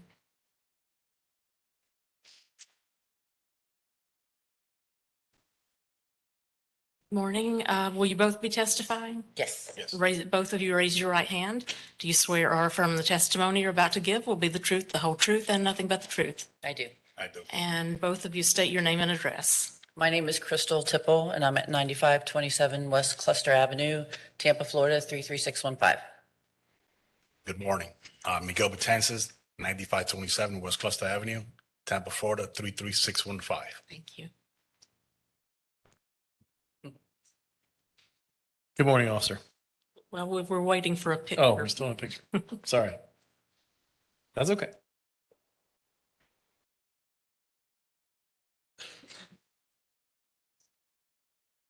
Okay. Do you recognize the property in the photo? Yes. Thank you. Good morning, officer. Good morning, Board. Edward Stewart Spriggs, Hillsborough County Code Enforcement. We're here for case CE 21013040. The address is 9527 West Cluster Avenue, Tampa, 33615. The case came to the county via a complaint. The complaint was that people have been unlawfully using the county right-of-way. This picture here represents the area that we're discussing. The area that is highlighted is obviously the property, 9527 West Cluster. As you see, the white portions of the road.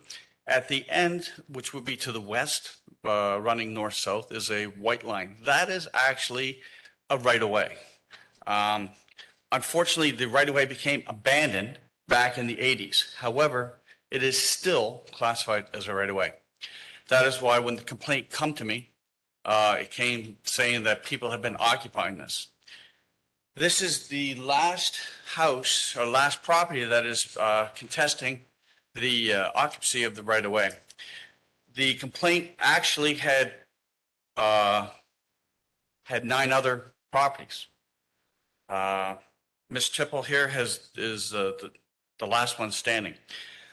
Over the years, they had been an easement there with power lines going through in Tico. In my conversation going through the case, I was speaking with Tico. I was in contact with Davies, their tree cutters. They informed me at the time that they never had an issue going through there. In fact, they do, I believe they have the phone number of her husband. So anytime they needed to go through, they were allowed to go through. There is a gate there. But however, the issue is currently, as we're looking at it right now, they have a driveway and there's a fence in the front and a fence in the back. The fence to the left, as you see, is the actual border of the western side of the right-of-way. As you look here, where'd we go? The western side of the right-of-way. The property has been occupying approximately 28 feet since the 80s.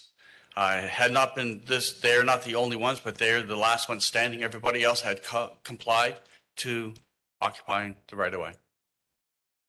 So there's additional properties to the north? Yes, sir. If we go back to that slide there, you can see how to the south there's a property, which is across the street. Above them, there's a property, and it keeps going up for 3 streets, 2 above, 2 below. And 4 streets, 2 above, 2 below. And there was 9 dwellings that, since 1980, and this being an abandoned easement, people just assumed it was theirs. The other people had said, oh, no, okay. And they've taken their fences down. They've removed their vehicles, boats, etc., off the right of way. But here we sit. Okay. Ma'am, your turn. What would you like to tell us? Yes, hi there. I have lived at this property. I'm the original owner of this property since 1987. When I purchased my property, I was led to believe, and I was told that it was an abandoned easement, that when Timberlane subdivision had moved in, they had taken a part of this. At the time, it was going to be designated road called Briars Heights Road. Well, when Timberlane moved in and took their part, this road was never enforced, never anything.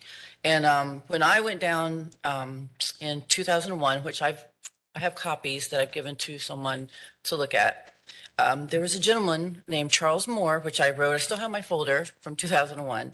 I went down there with my sister, and he told me that my property extends to Timberlane fence. And then he gave me, also in there, he gave me these, pictures. There was no white, like the other one has shown, with that there's a road or anything. It just showed me butting directly up to the fence, and that was 2001. So since then, and even before then, I am literally the only person, we're the only ones that has ever maintained this property. There's also photos in there of this very tall man standing in water up to his knees because that property was not usable, accessible. No one could walk on it or anything, and it used to flood my entire property, even in the front of my house, all the way up to my steps. It was like a big, hole or a ditch or something large. So we have put our time, I've got pictures I've paid to cut the trees. I've cleared the property. I've put lots of dirt in there. The front little driveway thing was just millings to keep it from being mushy because, to make sure it wasn't sinkable. And like I said, I've just worked this property for 35 years with the belief that it was an abandoned easement and that I was to take care of it. Also, in some of those pictures, you'll see I am on the side of us is Timberlane subdivision, and there's some very questionable neighbors that I have. Upon the flooding, there's also pictures you'll see of bikes. I just happened to take some of those pictures. When the flooding would recede, we would find all sorts of junk, debris, and stolen items that they would toss over this fence. And before we had fenced off the front of it, cars used to pull down there beside my home. And, at the time, even years ago, I was a single mother raising kids. These questionable cars would come out. These guys would come out of these cars. People would jump over the fence and get in the cars and take off. I've even had a woman jump over the fence years ago and said she was running from the police. So it just became a thing where they were jumping over the end and coming through the yard. So we have improved this property. We've just spent all of our time thinking that it was actually rightfully ours to do. And we have set it up and secured our home, I guess, so to speak, to make sure that this doesn't happen. There's a lot of single parents too on our street and a lot of little kids. And, all of us have just grouped together and nobody in the neighborhood has ever had a problem. It cannot be used to access by the police or the fire department. It's in the back. There's only like 4 or 5 streets. It's just not a usable thing for anybody other than the TICO, which is an overhead line. It's all we have there. We don't have any underground utilities. And as he stated, we have the actual name from the Davy Tree Service they're very close with us. They come and go as they please. The gate's not locked. They open it if they need to do anything on the line. And we've never had a single problem with anything at all. The gentleman that happened to make the complaint lives on my street, up in the middle of the street, never comes down to the end of the road. We talked to this gentleman and asked him what happened, and he greeted us with a marijuana hat on and told us something about dementia, and Pretty much. he broke down in tears and told us he doesn't know why he called. So we want to continue to secure the property and take care of it. I mean, we've got thousands of dollars, and I mean, I've got 35 years in all of this. It's like, So two key things that I like to point out here to the staff members, health and safety wise.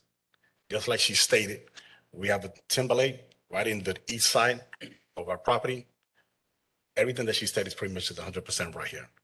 At the end of the day here, we cannot sleep. There's a lot of gun shoots. But if you want to go into the records of it, you could look it up. How many times the police has been there, gunshots, and by the same hand, people crossing over. There's a lot of drug activity happening there. So that's the main thing that we're looking at it at the end of the day, safety.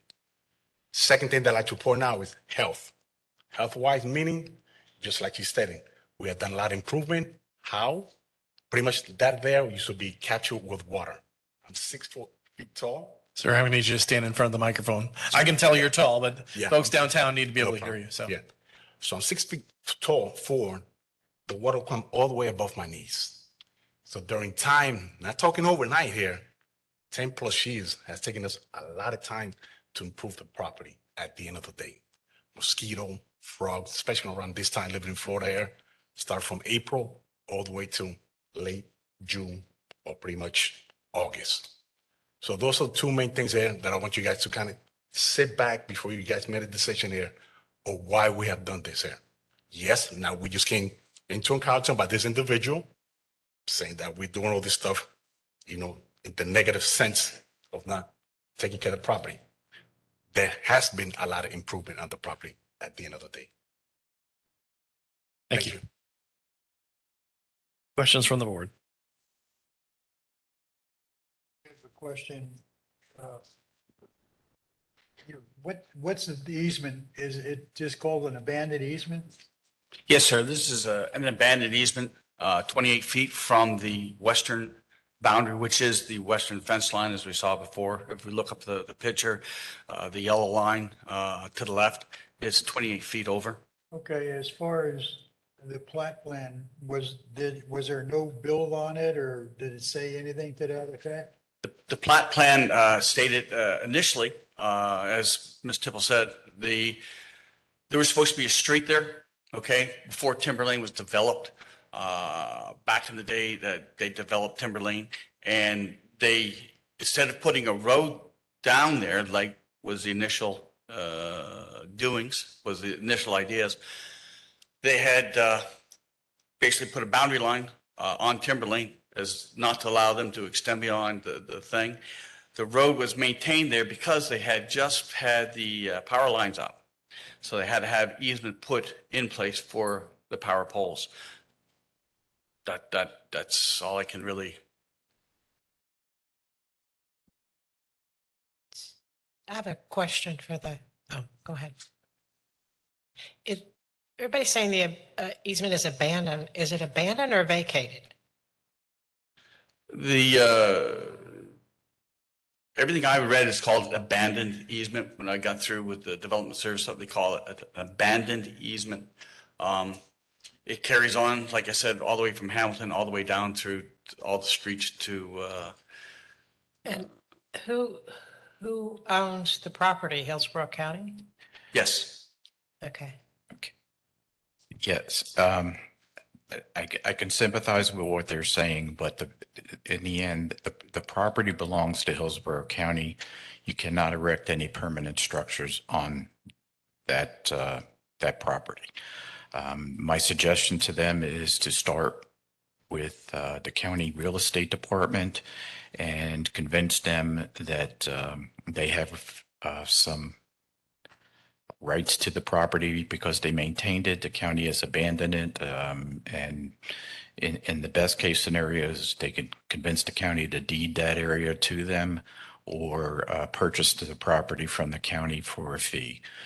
But you cannot, in the state of Florida, declare property as yours if, like, this is my homestead to this property and add it to your property. It does belong to the county. I don't, the wording vacated, maybe their plan, as they said, was to build a road there and the road was no longer in the plan. So they vacated that idea for what they were going to do. I could fully understand them being adjacent to the neighborhood that they're in to want to secure their property. But the county does have the rules and the ordinances of what you can do on county property and an easement or a roadway. Just for clarification, then the permanent structure that we're talking about is the fence at this time, yes. Okay. And the fence is there's security, but I don't think the board has the authority to give them rights to somebody else's property, this being the county. Typically, though, on an easement, wouldn't they have it on the plot plan, do not build? Isn't that the way it definitely states on the easements that do not build, do not construct, do not do something? Well, and I'm not understanding the question. I mean, it's identified as an easement, Hillsborough County State. I'm sorry, here I'm not sure of the true identification of it. We know at one time it was intent was to be a road. The road was abandoned, the idea of the road, but But you stipulated that it's. Hillsborough County says that you cannot build on an easement. Correct. You can't build permanent structure, and a fence is considered a permanent structure. Also, there is a process where that easement can be vacated. If you check with Hillsborough County, there is a process in that, but it would take time to make that happen. I mean, if you want to work with the decision is yours. If you want to work with the homeowner here, there is no life safety issue. This has been intact for quite some time. It is a violation that we did need to bring to the board because it was made to code enforcement. You can continue the case if you wish to give them time to pursue avenues of obtaining rights to the property. It'd be my suggestion that we try to do that path to give them an opportunity to do that. Before the board carries on, there is a safety issue, and that is the western fence. It is a 10-foot fence that is placed there. They had put it up, and in regards to their comments about the neighborhood on the western side of their property, it is a viable thing to have a fence there. So if the board is to tell them to remove all fences and have it placed over, just bringing that point up. Understand. I guess as part of my suggestion to the board, I would entertain doing some sort of continuance to go through this process. And in addition to that, just in the pictures that you showed of facing south, what the existing abandoned easement looks like compared to what you've already gone through the process of, I can't see why we wouldn't give them an opportunity to do that, but I'll leave that up to them. Thank you. So I'd like to move for a 180-day continuance. May 4. Okay, do we have a second? Second, Mr. Rusilla. Okay. We have a motion and a second for a 180-day continuance to the November 18th, 2022 hearing. All in favor? Aye. Aye. Opposed? Motion carries. Thank All you. right, so we're going to give you 180 days to go through the process. As some of the members suggested, check with the real estate department and get started in that process. The board will want to see some progress on that by the time you come back. All right? Thank you. Good luck. Thank you. Thank you, board. Next case, please. Page 17, number 35, case number CE 21014697, Perry Lee Johnson, location 7006 Summer Bridge Drive. We have service. Is someone virtual online for this case? Yes, this is Perry Johnson. Okay. Would you raise your right hand, please?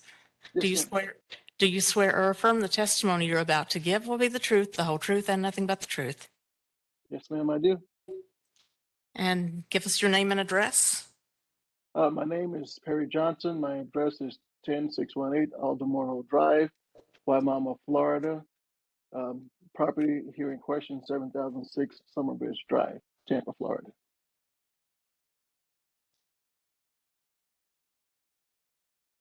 Can you see the picture, sir? Yes, ma'am. Is that your property? Yes, ma'am. Thank you. Officer? Good morning again, Board. Edward Stewart Spriggs, Hillsborough County Code Enforcement. We're here for case CE 2101-14697, 7006 Summer Bridge Drive, Tampa, Florida. We received a complaint in dealing with this house over overgrowth, and the overgrowth is in the rear of the property. I've been to many overgrowth cases. I have never had overgrowth as tall as I stand. I don't know what else to say. The property is abandoned. Nobody lives in there, or excuse me, vacant, not abandoned. The property is vacant. It's not, nobody is living there. The front of the property is maintained by the neighbors. The reason the neighbors maintain it because they do not want to bear witness to this. If this is the back, they are tired of the front. There have been 2 cases previous to this for overgrowth and other violations of which have been complied. We're here for the overgrowth. Excellent. Mr. Johnson, what would you like to add? Yeah, similar to what other folks have had similar issues. My biggest thing is right now, quite frankly, is I just need a little more time. I've tried to hire companies to come out to not only take care of the landscaping in the back in terms of the overgrowth, but also pressure wash the house. Even as recent as last week, I've sent out requests to Angie's List. 2 of the 4 that I reached out to responded with text, but they never did show up. So what I've done right now is I'm a full-time pastor and I have a full-time job as well. So I put in for some time off for next month to take a week and give all the attention and focus on the overgrowth, the pressure washing, and everything else that's needed to bring the house in compliance. The agreement with my neighbors was to help with the upkeep of the front of the property. So that was something that we agreed upon. I know all of them well. I have a good relationship with all of the neighbors over there. So if I could just have a lenience of grace for about 30 days, I'm pretty sure I could have someone come out and inspect and find that the home is then up to compliance in terms of the growth and even the pressure washing to make the front appearance to be more, what it should be. Okay. Questions, comments from the board?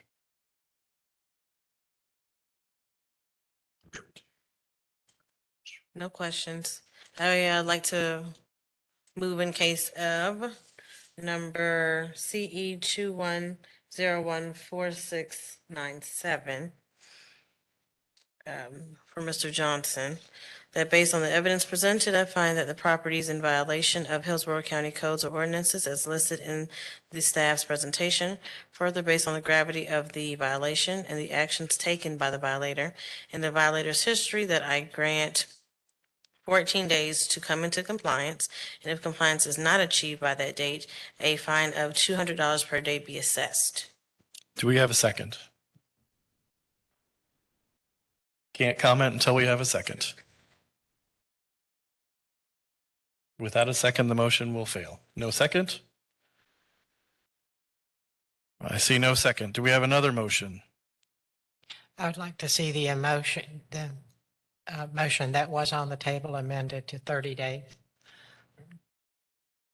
We cannot amend a motion that we did not second. So if somebody would like to make a new motion, I'd be happy to entertain a new motion for this case. Okay, I'd like to make a motion, move in case number CE 21014697. Based on the evidence presented, I find the property is in violation of Hillsborough County codes or ordinances as listed in the staff's presentation. Further, based on the gravity of the violation, the actions taken by the violator and the violator's history, I grant 30 days to come into compliance. If not achieved by that date, then a fine of $500 per day be assessed. We have a motion for 30 days, $500 a day. Do we have a second? Second, Mavor. We have a second, Ms. Mabor. 30 days, $500 per calendar day. Comment, please, Mr. Versilla. I agree with the amount, but I don't agree with the 30 days. This has been going on since 21. There's no excuse for that to get somebody out there cut it. I would go with 7 days. Period. And as part of the comment process, I will go in the other direction and I will say the gentleman has asked for 30 days. We've been pretty considerate with the entire group today. I think you've elevated the cost and he's been a repeat violator and he's come into compliance every time. So I would suggest staying with the 30 days, $500 a day. Your choice. Amend or stay? Stay. Mr. Razio, your motion. Would you like to amend it or keep it as is? I would like to keep it at. Excellent. Motion on the table is 30 days, $500 per calendar day. All in favor? Aye. Opposed? Motion carries 3-1. Sir, you have 30 days to complete all the things that need to be completed out there. Stay in touch with the officer. Otherwise, it will be $500 per calendar day. Yes, sir. Thank you. Thank you very much. Next case, please. Thank you, Mark. Thank you. Please go to your addendum, number 1 on the addendum. Case number CE 2200-6050.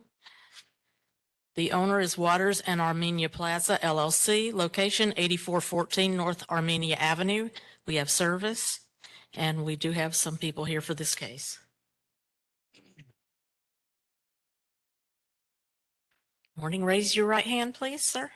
Do you swear or affirm the testimony you're about to give will be the truth, the whole truth, and nothing but the truth? I do. And state your name and address. Dmitry Artsabushev, 1525 West Hillsborough Avenue, Tampa, Florida.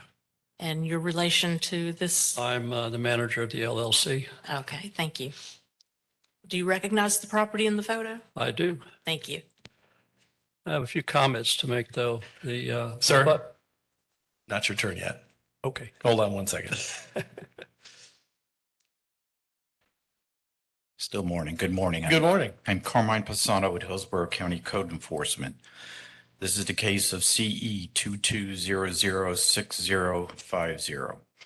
The business is identified as Clown 9 Hookah Lounge located in the Winn-Dixie Shopping Center located at 8414 North Armenia, Tampa, Florida 33614 with the specific address of 8408 North Armenia Avenue. The property is owned by Waters and Armenia Plaza LLC. Hookah lounges are regulated under Hillsborough County Code of Ordinances under Article 19. The ordinance identifies a hookah lounge with such conditions as an establishment that is licensed as a retail tobacco products dealer by the Florida Department of Business and Professional Regulation, Division of Alcohol, Beverages, and Tobacco, is not authorized or permitted for the sale of consumption of alcoholic beverages. Lounges do not include certain identified locations such as private residences, government-owned property, religious organizations, or retail establishments such as a convenience store. And operating hours are during 8 a.m. to 3 a.m. Monday through Sunday, and to be closed at the other hours that don't consist. And I'm paraphrasing so that no one can argue that I didn't state it verbatim as it is in the ordinance. The operation came to the attention of code enforcement through a request for assistance from the Hillsborough County Sheriff's Office, who had responded to numerous calls for service at the location, one being a shooting of an individual inside the establishment. I'm getting ahead of myself here, my fingers. and that was an aggravated battery with deadly weapon, HCSO case number 22-336944. A Google search of the location displayed an identified search for the establishment and the location, starting with and as you can see, the starting operating hours are usually at 12 or 2 a.m. and they're closing at 6 a.m. each day. This is a violation of the permitted hours, which states that the hours are to end at 3 a.m. The establishment was visited by code enforcement officers on May 13, 2022. They were greeted by a $20 entry fee, and the price of hookah was set at $40, and these are permitted chart fees. And during the time of the locations, officers observed activities in violation of the established operating conditions of Hill County Code. The pictures displayed show the business in full operation at times well past 3 a.m. One photo shows hookah being purchased and started for consumption at 4:53 a.m. on May 14, 2022. And this is the photo. The establishment was found to sell Coke, Sprite, water, and Red Bull. Although the establishment does not sell alcoholic beverages, they do not administer any action to compel the consumption of alcoholic beverages outside in the parking lot nor inside the establishment. Officers observed alcohol being consumed in the parking lot by patrons who will pour the alcoholic beverage into a non-alcoholic identified container and enter the business without challenge. In one of the photos, the officers watched an individual. In one of the photos, the officer watched an individual pour content of a Tito's vodka bottle into a Coke product plastic bottle and enter the business, and you can see the bottle displayed here. The individual at no time was challenged as to the content of the open container. Officers observed individuals in various dress openly displaying, let me see if I get to this photo. As you can see, it's a little difficult to see here, but it's like a third world country in here. They openly displayed firearms inside and outside the perimeter of the business. The location was visited on this one night by code enforcement officers. The activities observed in the history of calls for service to the Hillsborough County Sheriff's Office displays the Operation Cloud9 Hookah Lounge clearly threatens the health, safety, and welfare of the citizens of this county. Code enforcement at this time is only requesting a cease and desist order. The photo you see here is the individual has a long gun as he's patrolling the interior of the establishment. Questions for the officer? I do have a question. Cease and desist of operations of firearms. Operation of the business. The business, as I had noted, it has multitude of violations. One being the hours of operating past the established hours, alcoholic beverages being consumed on the property and encouragement of the alcohol consumption outside the property. They are not a retail recognized. They have not have a license as a retail tobacco products dealer. Let's see. I think I identified everything. So it's the establishment itself it should not be operating. Thank you. Sir, what would you like to add? I agree. Well, that was easy. Thank you very much. Appreciate your time today. The issues are really, as I just noticed, is you got the wrong address, but I see you changed it correctly on here. And the big issue I see is we just received this notice on the 17th, which is the same day that we had to have everything corrected by. We notified the tenant of the issue. I also put a copy of the same notice on their doorway. We've not heard anything back from them at all. There has been a lot of problems on there. It's going to take us some time to do the eviction. As you know, commercial properties take a while to get done. I talked to Miss Gonzalez, and she agreed with us that it would take some time to get it evicted, and we'll do what we can to get it done. That's all I can tell you. I just need some time to get it done. And the eviction process takes a long time with commercial properties. Understand. I think what code enforcement is asking for here is a cease and desist, so we'll leave that to the board. All right. All right. We can't control that. You know, they're paying rent. We can't control the closing it without going through the eviction process. We're just a landlord. How much time do you think you need? Ms. Gonzalez suggested about 90 days. So it's going to take to get done. If we can get it done sooner, we will, but the process takes some time. We're interested in establishment of notice to the business. I don't The know. cease and desist. Ms. Gonzalez said that for some reason, you know, we get a false alarm notice goes to the tenant and a copy to the landlord. But on this notice here, she said there's no notice to be given to the tenant. It only goes to the landlord, which I think is totally wrong.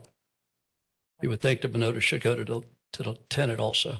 Cease and desist that you're asking for is immediate. Yes. Questions? Mr. Pisano, if there is a cease and desist order ordered by this board, is that enforced by the sheriff office? Yes. Okay. I'm sorry, the sheriff's office can take action under this ordinance based on the ruling. Prepared to make a motion. Mr. Versilla? I move in the case of CE 22006050 that immediate cease and desist. Effective immediately. And sheriff, Huh? Yep. enforced by sheriff. Well, they'll work the county code enforcement will work with the sheriff. We have a motion for an immediate cease and desist on the.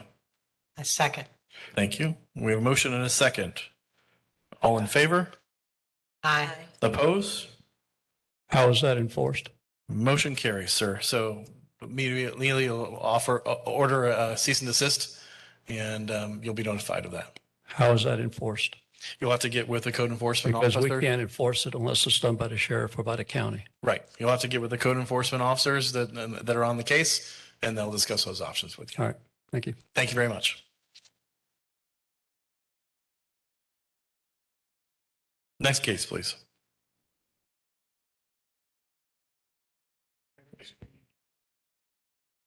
Page 20, number 41. Case number CE 21014208. The owner is Albert C. Moore. Location 12961 Morris Bridge Road. We have service. And I believe the party is virtual for this one. No?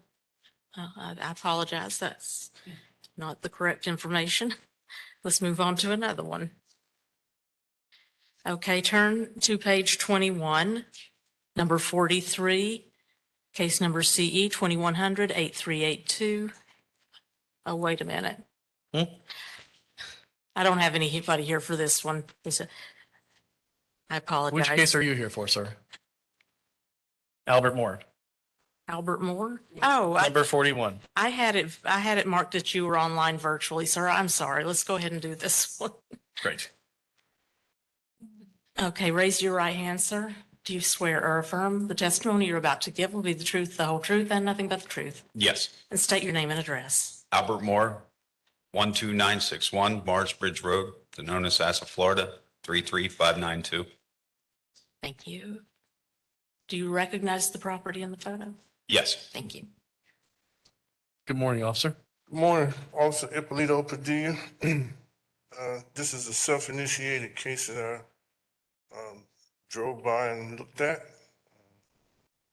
It's at 12961 Morris Bridge Road.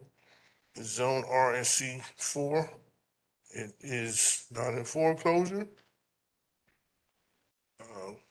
Upon driving by this property originally, I noticed that it had a lot of boats out front and pretty much overgrown. Close inspection, cited it for, well, I observed 4 violations and I cited it for those violations: accumulations, overgrowth, and open storage, and also inoperable vehicles. Um, several visits, I didn't come in contact with anybody till I happened to one day run up on Mr. Albert. Mr. Moore, I explained to him why I was there and what I cited him for. Since that time, he erected those 2 tents that you saw there. I don't know if that was an attempt to hide what was there, but they're still there. My last inspection on May 9th revealed those photos that you see with accumulations. Pretty much everything I originally cited for is still there. So there's no change. Okay. Thank you. Sir, what would you like to add? I have a dumpster supposed to be delivered tomorrow. And most of the overgrowth has been taken care of. That front section there, I really don't mess with that too much. There was a boat there, but there is not now. And as you can see, I live in the woods, so I like the foliage. I don't see why I would have to do the outskirts there. I do understand inside the fence. And once I get the accumulation gone, I will have the fence cleared. Okay, and you understand the other violations in regards to the in-out vehicles, the boat, and the outside boats- open storage? The boat's registered. I don't understand what he means by inoperable. They work and it's registered. That boat you have in that picture, that was out front, and you stuck it back in the back. I'm assuming they'll hide the tag because it was out front before. That one is going away. That one I'm donating to Boat Angel. It's still inoperable. Okay, so you still got some work to do. But it does on work. those. Well, it has to be tagged and Okay. all that. And so if it's not, then being that it's stuck back into the foliage, I would say it probably isn't current tag. I mean, I don't know that for sure, but it would need to be in order to be considered not an inoperable vehicle. But you're making it go away anyway. So Yes. that's a win-win. Okay. And you understand the outside open storage and all those other kind of things? Yeah, that has been moved. Dumpsters. Yeah. How much time total do you think you need to be able to complete those things? I would say 45 days. Okay, all right. And also I wanted to mention the tents. Is that part of what you're? I removing? park my vehicles under them. Okay, and your vehicles are I tagged? have, yes. Okay, so as part of the inspection process with the officer, just make sure that you go through and show them that you're just using the tent to shade your vehicle. Okay. All right. Any life safety issues or concerns with 45 days? No, sir. Okay, all right. I'll pass that on to the board. Board, would anybody like to ask a question to Mr. Moore or make a motion? Or not? I Oh, would okay. love to make a motion. Fantastic. Mr. Rosen. In case number CE 2101-4208, based on the evidence presented, I find that the property is in violation of Hillsborough County codes or ordinances as listed in the staff's presentation. Further, based on the gravity of the violation, the actions taken by the violator, and the violator's history, I grant 45 days to come into compliance. If compliance is not achieved by that date, then a fine of $300 per day be assessed. We have a motion for 45 days, $300 per calendar day. Thank you, Mr. Rosen. A motion and a second. All in favor? Aye. Opposed? Motion carries. Sir, you have your 45 days. After that, it's $300 per calendar day. Just stay in touch with the officer through the process and get that taken care of. Thank you. Thank you very much. Next case, please. Page 23, number 47, case number CE 2100-8901. The owner is Cooped by Nguyen and Sin Trong, and I'm saying that wrong, I'm sure. Location 2113 South 86th Street. We have service, and we also have someone here for this case.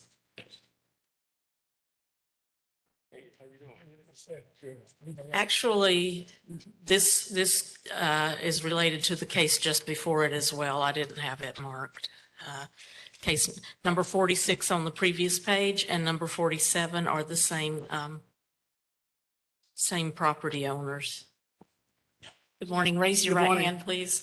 Do you swear or affirm the testimony you're about to give will be the truth, the whole truth, and nothing but the truth? I do. And state your name and address. My name is Hai Trin. I'm a representative for the owner of Korea Nguyen and Cindy Lam.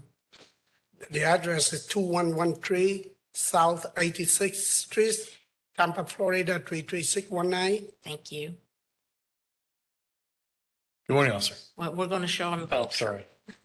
That's twice. I get one more grace period after that. In trouble. Susan, we're going with 8901 Do first. you recognize that property? I do. Thank you. We're doing 8901 first, which is 47. Then we'll go back to 46. Good morning, officer. Good morning, how you doing? Good morning, I'm Code Enforcement Officer Leon Saddle with Hillsborough County Code Enforcement. Property in question is located at 2113 South 86th Street, Tampa, Florida, and is owned by Nugent Kapia. I'm not even gonna try to pronounce the rest. This property is not in foreclosure.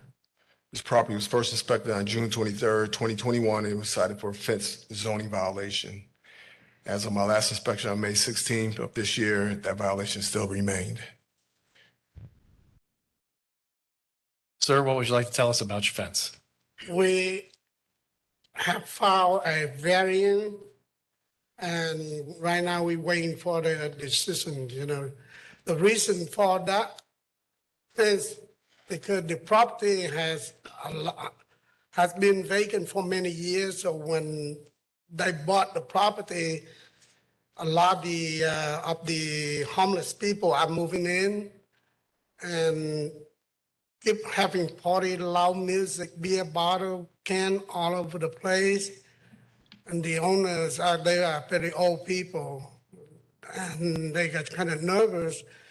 But looking into the front of the 86th Street right on Causeway, if you go into to the end of the street, both sides of the street, everybody have the 6-foot fence. I understand that there's the everybody else clause, but we're only dealing with this property today. So if you have concerns about other owners that are doing the same thing, you're more than welcome to contact code enforcement to have them look at those properties. But today we're dealing just with this one. Okay. And I'm just looking at here, and I'm showing that this, it says that it's tenant occupied. Is there, Right now it is, yes. so you have people living in it, Yes. but people are coming and having parties and beer and loud music and things that you don't want to be there. Is that what you're saying? No, sir, because we don't want them to move it in there. That's why we installed the privacy fence. And the deputy have been called out so many times, you know, to the property. And he is the owner of this car. I said, and it happened again, give them a call. Again, since we put the privacy fence there, you know, That's not a privacy fence, sir. That's a full 6 or 7 or 6-foot fence. right. I'm just having a tough time understanding the reasoning for the fence was because of The homeless. the homeless and vagrants and things, but there are people in the home. Yes, the people who live in the home, they still, when there was just a chain link fence, they were still moving in and having party and fight with the owner. And Okay. they argue with the owner. They say, you know, we live soon, we live later, but they are not. And you filed for a variance? Yes, I have filed for it. When did you file? We filed about 2 weeks ago. Okay, this property has had a violation since June of 2021. Yes, And so you've been working extremely hard at it and then just did your variance 2 weeks ago. the owner, actually, they do have a language barrier, you know, and they have, the husband is here and the wife is in San Jose, California. And all the mail was gone to the PO box or to the address. They have not received it until later on. They got a certified letter. Okay. So that when we, you know, we start following the variant. Okay. Questions from the board? And while we're asking questions, can somebody verify that a variance has been filed? Do we I the have ability proof to here do on my that? phone.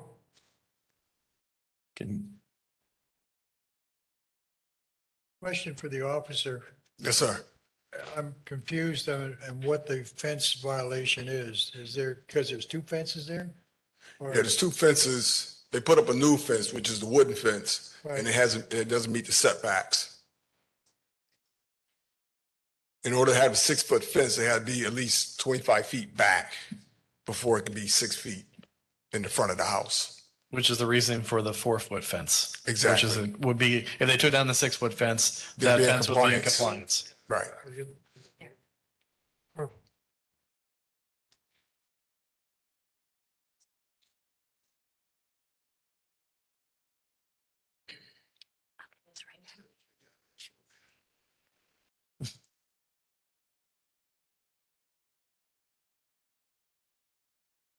The fee already been paid. I think Mr. Pisano was looking up the variance. Is So 25 feet from the center of the road or? From the property From the line, property line. from the property line in the front of the house on back. So Actually, I think it's actually 50 feet because it's agricultural. So I believe it's 50 feet instead of 25 feet. either way, there's not sufficient room. Either for them all way, to- they're still in violation. And they couldn't have the 6-foot fence in place of the 4-foot fence either because they don't have enough setback. Exactly. Understand. So the question is, what is the resolution? Are you asking for the fence to be taken down? And a new If chain they link? can meet the setbacks, they believe the fence can be up. But if they can't meet the setbacks, yes, the fence has to be taken down or reduced to 4 feet. Okay. And who can verify if it's 25 or 50 feet? I can come out and measure it for them if needs be. They tell them exactly where the fence needs to start at.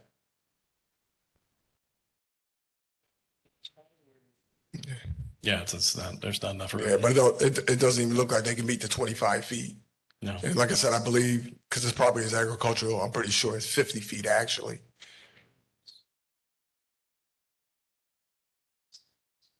Which is the reason for the variance.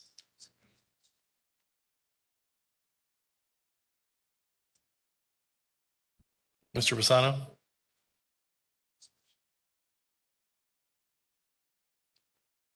Well, I cannot dispute what he's saying, but I cannot bring it up Okay. on the That's search fine. engine I have. He's testified. I take his testify. That's good.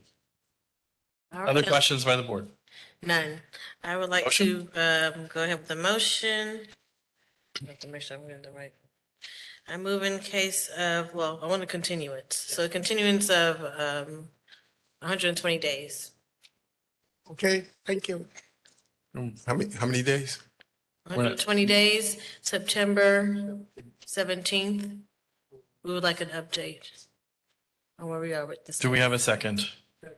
For purposes of discussion, I think that timeline is too long to have somebody going through the variance process. I think we should have somebody come back sooner than that to get an update. I would ask for less time. 90 days.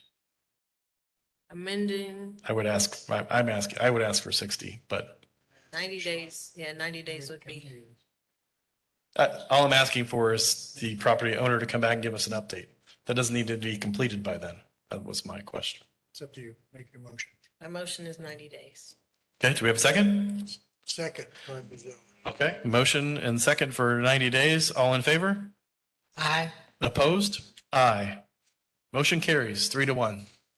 Sir, you have 90 days to Thank you. go through the variance process, and then it's continued for 90 days. You'll come back to us and you'll give us an update at the June, July, August August 26th, 2022 hearing date. Okay? Yes, So sir. make sure you get as much done as you can before then. At the moment, there are nothing we can do while the variance still in process. Absolutely understand. So, Yep. but once the decision granted, I will say, You'll be back to tell us. yes. Excellent. All right, well, while you're up here, we're going to go ahead and call case 46. Okay. Since this is also about the same property. Yes. Page 22, number 46, case number CE 2100-8899. The owner is Yeah. location 2123 South 86th Street. We have service and we have Yeah. party here. Could you, I'm not going to give you the oath again, but could you state your name and address for the record on this case? Yes. Go ahead and say your name and address. Yeah, my name is Hai Tran, representative for Cindy Lam and Kupia Nguyen at 2123 South 86th Street, Tampa, Florida, 33619. Thank you. Thank you. Officer, go ahead. Good morning. I'm Code Enforcement Officer Leon Sadler with Hillsborough County Code Enforcement.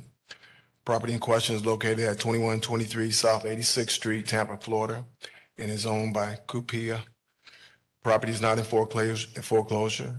This property was first inspected on June 23rd, 2021, and it was cited for a fence zoning violation. As of my last inspection on May 16th of this year, that violation still remained. For purposes of speeding things along, I'm assuming that we have the same issues, the same concerns. You're in for a variance on this as well? Yes, sir. Okay, so questions, comments from the board? I think we've already established a standard here. Hopefully, we're sticking to the same one. We'll see. Anybody would like to make a motion? Motion for a continuance of 90 days. We have a motion for a continuance of 90 days. Second? Second by Mr. Versilla.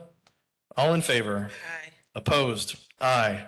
Motion carries 3-1, sir. You have 90 days on this one as well. Come Thank back you. on the August 26th hearing and tell us how it's going. Thank you, board. Thank you very much. Thank you. Next case, please.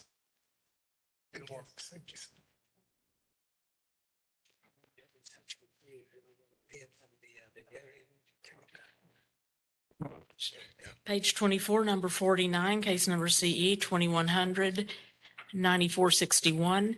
The owner is Richard D. Coleman and Carol Ann Coleman, 8412 Hickory Lane. We have service, and we have someone signed in for this case.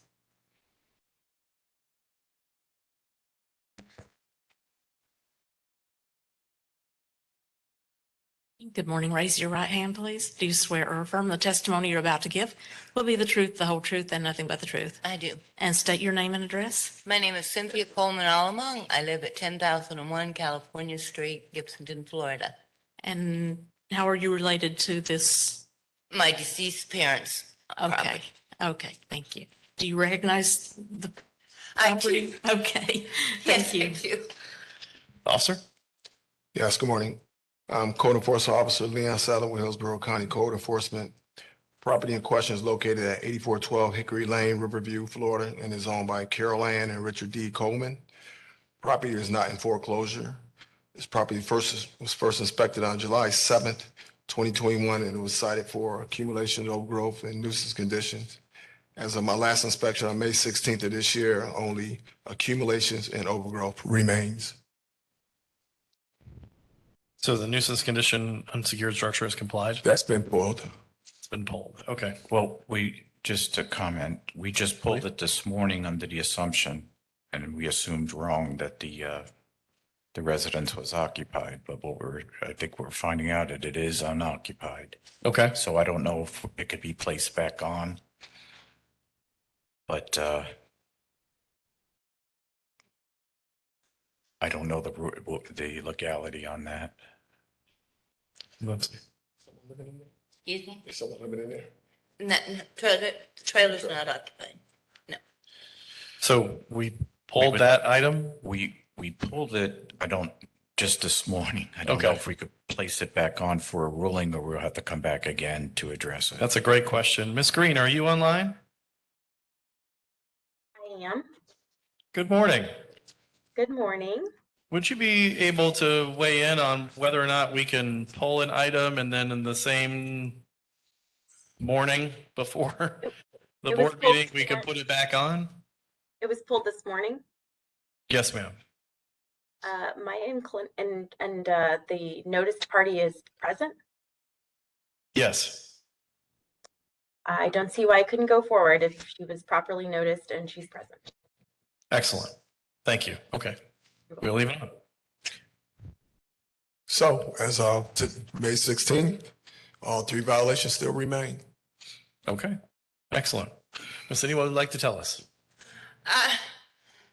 I'm trying my best. It's just me. I ended up my parents died, my brother took the property, my brother died. Now I'm left holding the bag, and I tried to see about getting someone to dismantle the building, and it was beyond my capabilities of being able to afford it. So I'm trying actually to do it myself. And I'm 67 years old, and it's kind of hard getting out there dismantling a building, but I'm trying to do it all myself. I asked the original if there was anyone that could help me, and he never got back to me or responded to me. But I had asked if there was any way the county could help me, and I was never got an answer to that. So I don't know. I have a half sister in California somewhere that I haven't seen in 40 years. Her mother and my father had the property, and I've been trying to get a hold of her to see what she wants to do. I can't sell the property because I don't have ownership of it. So I'm really like in a rock and a hard place, trying to figure out what I can do and trying to do what I can do. Mr. Pisano. Yes, sir. Give her, give a substantial amount of time. I can't present any guarantees, but we'll present it to our hardship individuals and see if they can assist her. Okay. Are you okay with us adding a line into our motion to make sure that it remains unoccupied until you have resolution? Yeah. You're not in it now, correct? No, there's, Okay. no one can live in it. Okay. It's not livable. All right, terrific. Okay. Questions, comments from the board? Are you suggesting a continuation of this case or set a time frame? A long time frame because, if I can't, something will happen if you extend out for a long time period. Either we're going to have it handled with assistance, or she's going to have have it corrected. But either way, something needs to be done to address this. So what's a long time frame? 120 days? That'd be good. Okay, I'm good. Mr. Versilla, please proceed. Moving a case of CE 21009461, and based on the evidence presented, I find the property in violation of Hillsborough County Code and Ordinance as listed in staff presentation. Further, based on the gravity of violation, the act taken by the violator's history, I grant 120 days to come in compliance. If compliance not achieved by that time, a fine of $200 per day be assessed. Additionally, that the property shall not be occupied during this time period of time. Okay, we have a motion for 120 days, $200 a day with an adder that it remain unoccupied. Do we have a second? Second. Second, DeRazio. Mr. Razio. Motion, all in favor? Aye. Opposed? Motion carries. All right, ma'am. So you have 120 days. Stay in touch with the officer, and they'll go through the process and try to help you along the way. Okay, I really appreciate that. Absolutely. Thank No you. problem. Have a great weekend. You too. Next case, please.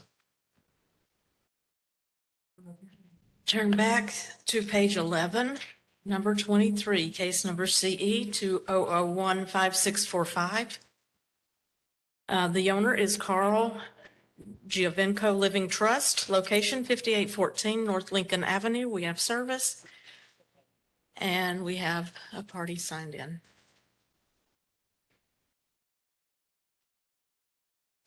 Good morning. Raise your right hand, please.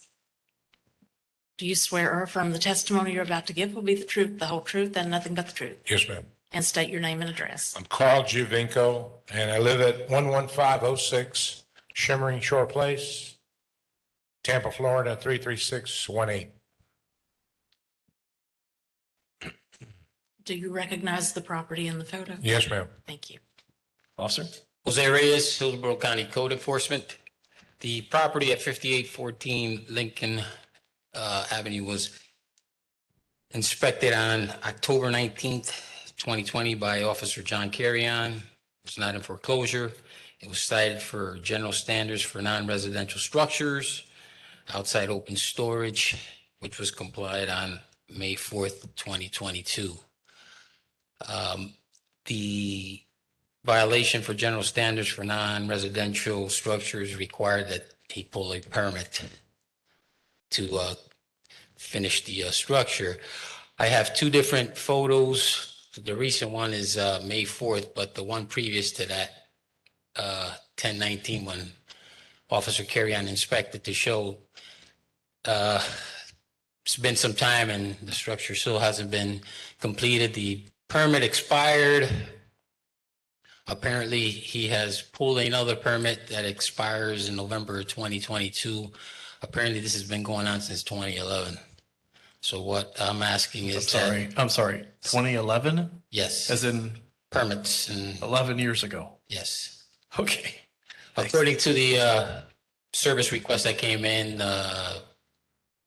the owner has stated that he can do what he wants. He works for the city, and That's not true. That's not true. I'm just explaining what the we'll give you how the service request came in, Understand. and that nothing's going to happen if they complain.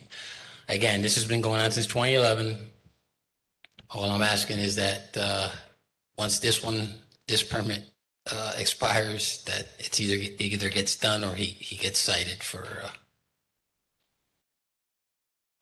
the violation. Okay. Mr. Carl, what would you like to tell us? Okay, it's true. I did pull the permit in 2011. I was working full-time, okay? Since then, I've had to retire because of health issues.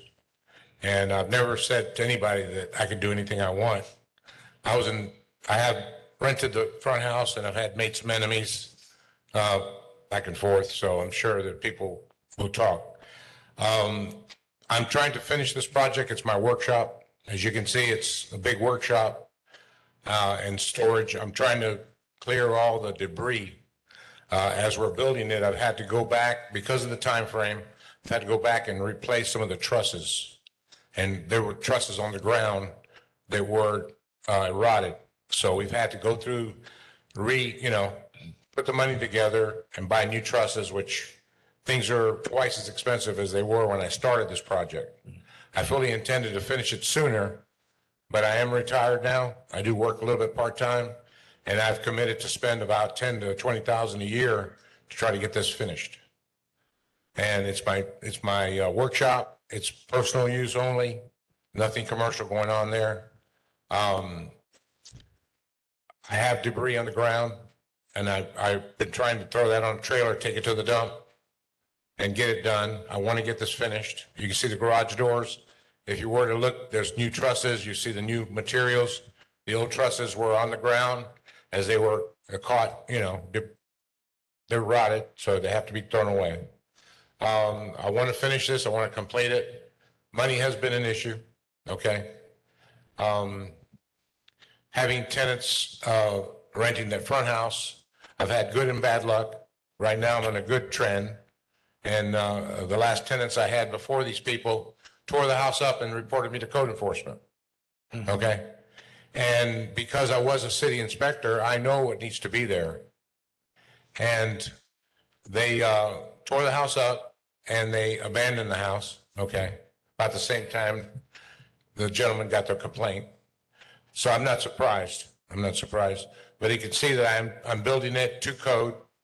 It's being built. I'm having a little bit of a problem right now with the electrical because I've got 3 grounds on the electrical panel. I'm trying to get the next inspection done on the electrical so I don't have to drag extension cords.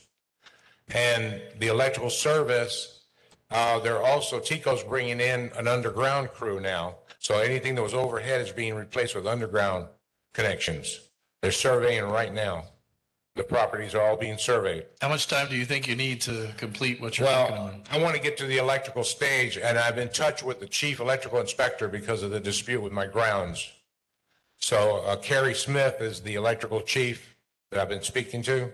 So I'm trying to make, as I work part-time, I try to go over there. You can, the picture of the side, some carpentry work on the side. You can see that I've been making some improvements there to get, have that done. And I'm going to do windows next, windows and doors get finished. Then I can complete, my garage door operators and all that, get my driveway in place. So, to finish it, I want to continue keeping my permit active. And as long as I keep my inspections going, that's the problem I had. The permit expired or got close to expiration because I couldn't get to that next stage in the electrical process. And as soon as I get the re-inspection done and that's approved, then the permit continues. So it's been a kind of a little bit of a hassle between work and getting this done on my own. Because the carpentry I do myself, the electrical things I get done by professional. Sure. We License. plan on having that completed before the This expiration of summer, your permit? This summer I'll have the electrical finished. Okay.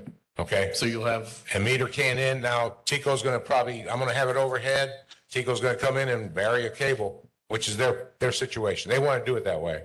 And I've agreed to all the easements and all that, you know.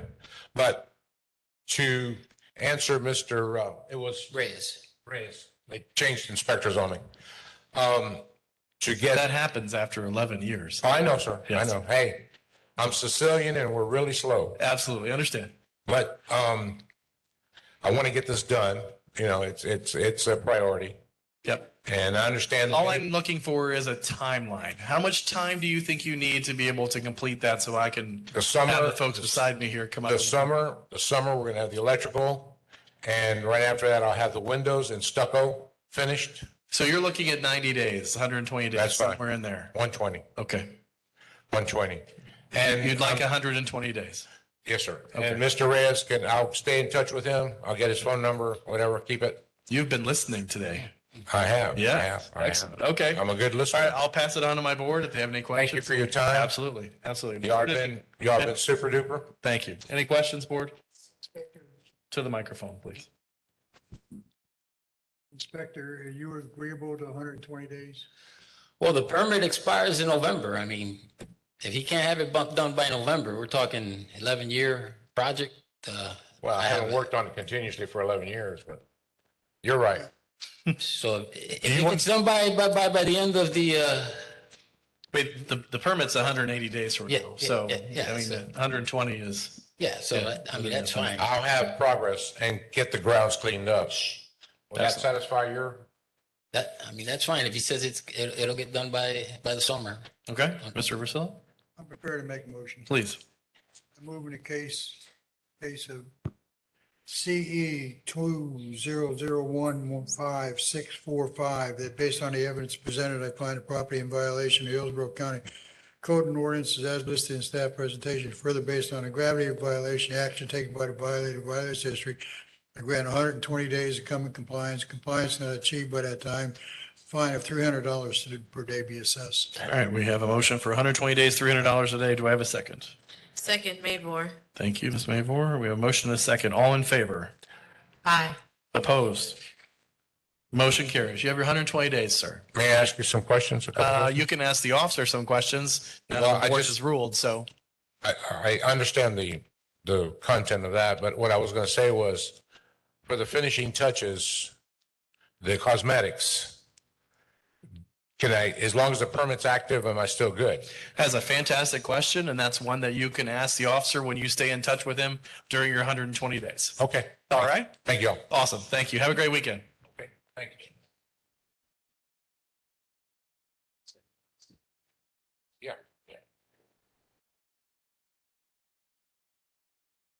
Yeah. Next case, please. Turn to page 12, number 24, case number CE 200-18829. The owner is Barbara Avera and Donald Avera, 7511 North Hale Avenue. We have service and someone is here for this case.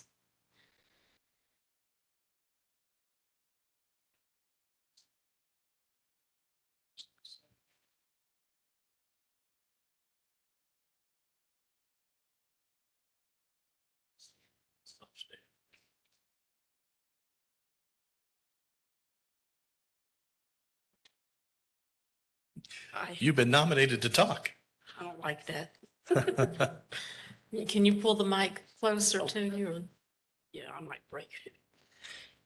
Here you go. Raise your right hand. Do you swear or affirm the testimony you're about to give will be the truth, the whole truth, and nothing but the truth? Yes. And state your name and address. Barbara Vera, 7511 North Hale Avenue, Tampa, Florida, 33614. Do you recognize the property in the photo? Yeah. Is the gentleman going to do any testimony? You going to say anything? Are you going to talk? No, you go ahead. Okay, we're good. Thank you. Hard to hear. No problem. Good morning, officer. Good morning. Jose Reyes, Hillsborough County Code Enforcement. The property was inspected on January 4th, 2021. The property's 7511 North Hill Avenue, Tampa, Florida. It was cited for accumulations, fences, window and exterior doors, protective treatment, and general standards for non-residential structures. As of my last inspection on 5/13, 2022, accumulations and general standards for non-residential structures are the only violations that remain. I've spoken with Mr. Rivera, so he plans to basically where the rotted wood is there, he's going to eliminate that and then just put up another wall. And he's working on the accumulations. He just needs some time. He's physically not able to do everything 100%. Communication has been good? Yes, yeah. I've dealt with Mr. Rivera in the past for other issues around the neighborhood, so I have a contact number. So Okay. Ms. Barber, what would you like to tell us? I've been doing the best I can. He can't do much, but I do what I can do. And the back part where the back fence was, I've cleaned most of that up. It's starting to come back a little bit, but I'm doing the best I can. Okay. Well, you understand, you guys have already knocked out some of them, so you're doing great work. How much time do you think you might need to complete the general standards and the accumulations, or at least to have the inspector back to take a look? I would say 60, maybe 90 days, because it's going to take a while before we can get the wood fixed on that shed. Sure. But, you know, Okay. about 90 days. Okay. Questions from the board, or anybody like to entertain a motion this morning, this afternoon? These contractors are hard to find right now. They are hard to find. Yes, sir. I'll put in for a motion. I move in case number CE 20018829.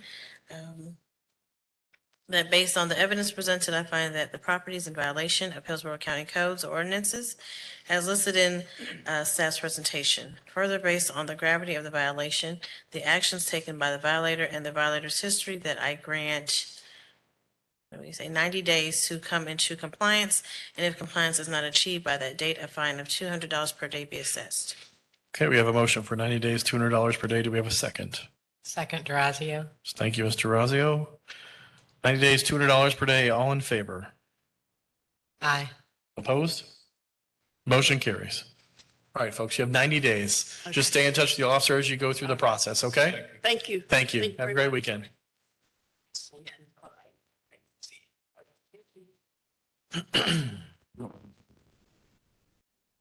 I believe that clears the audience. We have anybody online? Okay. All right, before we move to the no one in the audience agenda, I'd like to reopen case number 4. Oh, I'm sorry. We do have one gentleman still.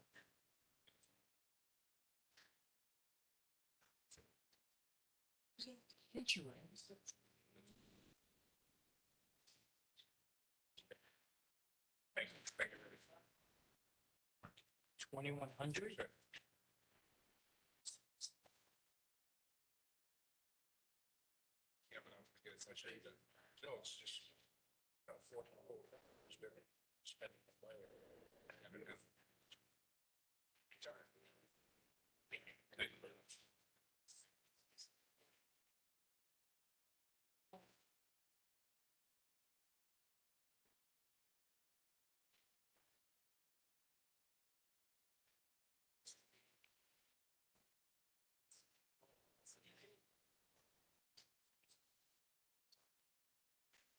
Sit right here.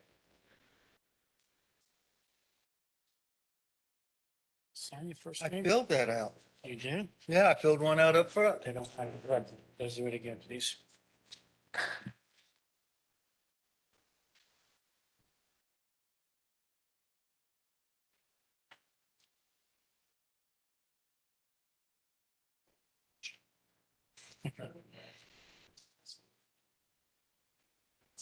I'm good. I still have some.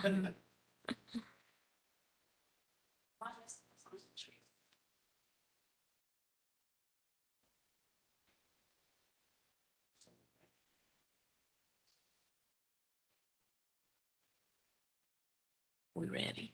No.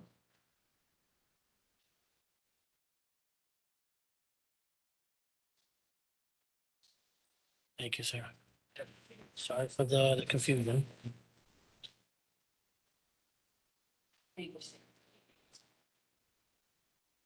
Sir, Mr. Pinson, you want to just go ahead and stand right up here? Well, come up to the podium.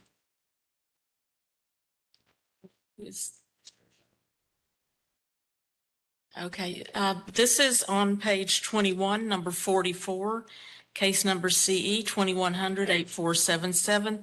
The owner is Roy Allen Pinson Jr., location 6401 20th Avenue South. We have service, and Mr. Pinson is here. Good morning. Good afternoon. Raise your right hand, please. Do you swear or affirm the testimony you're about to give will be the truth, the whole truth, and nothing but the truth?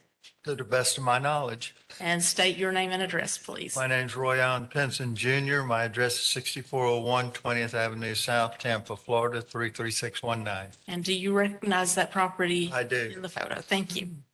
officer, good afternoon. Good afternoon again. Good afternoon. Oh, it is. I'm Code Enforcement Officer Leon Sadler with Hillsborough County Code Enforcement. Property in question is located at 6401 20th Ave South, Tampa, Florida, and is owned by Roy Allen Pinson Jr. Property is not in foreclosure. Property was first inspected on June 17th, 2021, and was cited for 3 violations. As of my last inspection on May 16th, the only violation remained was overgrowth. Okay, sir, what would you like to tell us? Okay, a lot of that overgrowth I don't want to take down. The back part there behind that chair, those are trees that are laying down with vines and stuff growing on them. I'd like to leave those there. Well, I understand you'd like to leave them there, but they're considered overgrowth. So I believe that's what the officer is citing. Trees you can leave up. It's the front portion that I'm more concerned with. Okay. Which is all the This up weeds, toward the front? and bushes, yeah, all that right up in there. Okay. I'm not there right now. I'm staying in Lake Wales. My son comes over once in a while, tries to clean it up. I'll try to get him to come over more often. I'm in a battle right now with Fish and Wildlife and Carol Baskin over my lion, so I don't have time. I'm just, So anyways, I'll try to get my son to come over and take care of that best he can. Is the lion at this property? No. Oh, okay. All right, just checking. The That's lion, a whole different code issue. yeah, So- the lion is now in Spring Hill. I've had her, I got her away from Big Cat Rescue and Gotcha. moved her to Spring Hill. Okay. So she's safe now, so. So it sounds like you might some additional communication between you and the officer in regards to which sections need to be done. Sir, I left him my number. I don't know if you didn't get it or, because I got your answer machine. Okay. Well, after this motion, you can get with him offline and you can work that out and we'll just Okay. proceed and give you some time to get that completed. Okay. Okay. Can I have 120 days? Because I've got to get with my son and get him over there. Unfortunately, that's really a stretch for this board. I would be surprised. They make the motions, but 120 days is a long period of time, unfortunately. So, but I'll leave it to them to ask questions and make a motion. Okay? Okay. All right. Thank you. Anybody like to entertain a motion? Officer, how much time do you think is appropriate? Definitely not 120 days.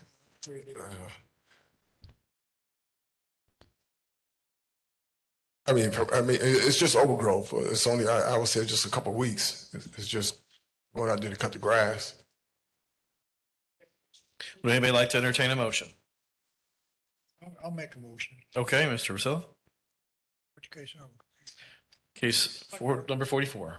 Okay, I move in the case of CE 21008477, and based on the evidence presented, I find the property in violation of Hillsborough County Code and Ordinance as listed in staff presentation. Further, based on the gravity of violation, action taken by the violated, violence history, and grant 30 days to come in compliance. Compliance not achieved by the time, we find a $200 per day reassessed. We have a motion for 30 days, $200 per day for Mr. Rosillo. Do we have a second?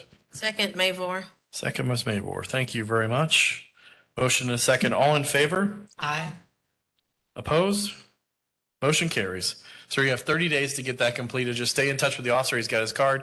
You can talk offline about how to get that completed. Thank you. Next case, please.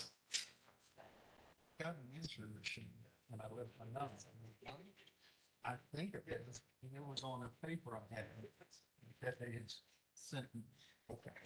Okay, before we move on to no longer in the audience, I want to reopen number 4, case number CE 21013160. I think there might have been some confusion in regards to the number of days for this particular motion. The motion that I think was recorded was 30 days, $200 per day. Does anybody want to revise that motion?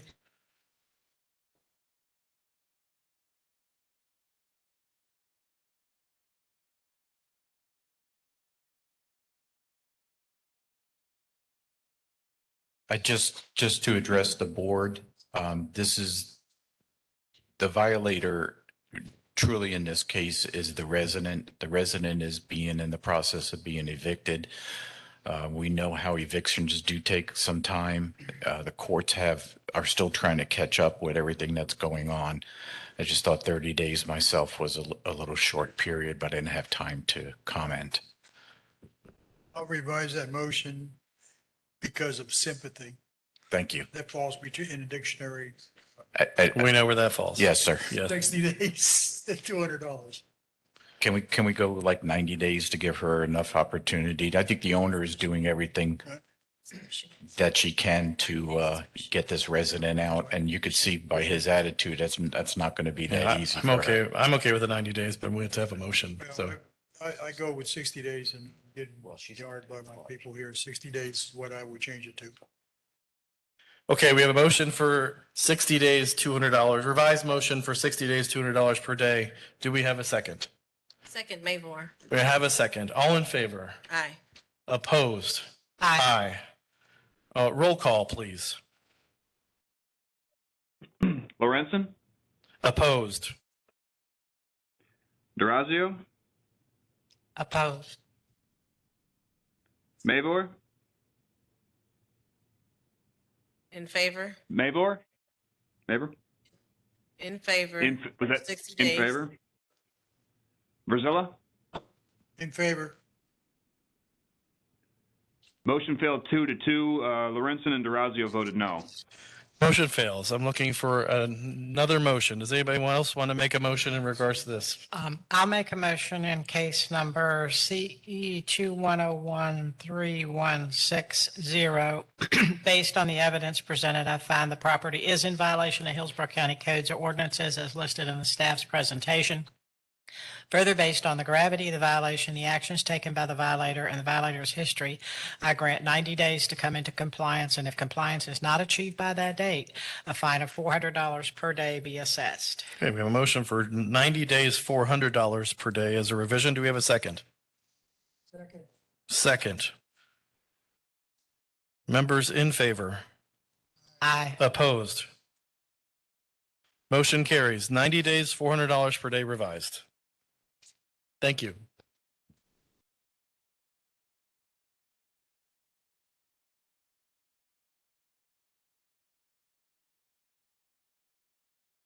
Seeing that no one is present in the audience for the remaining cases on the agenda, the board will now review the case materials previously provided by county staff. And if the board finds that the property is in violation of Hillsborough County codes or ordinances listed in staff's presentation, the board's ruling in each case will be based on the evidence presented, the gravity of the violation, the actions taken by the violator, and the violator's history in determining the amount of fine that will be assessed.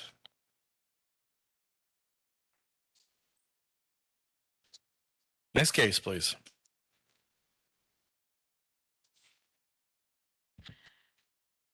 Turn to page 2, number 3, case number CE 2100-9145. The owner is William Hauser and Sharon Hauser. Location 1939 Forbes Road. We have service and no one is present.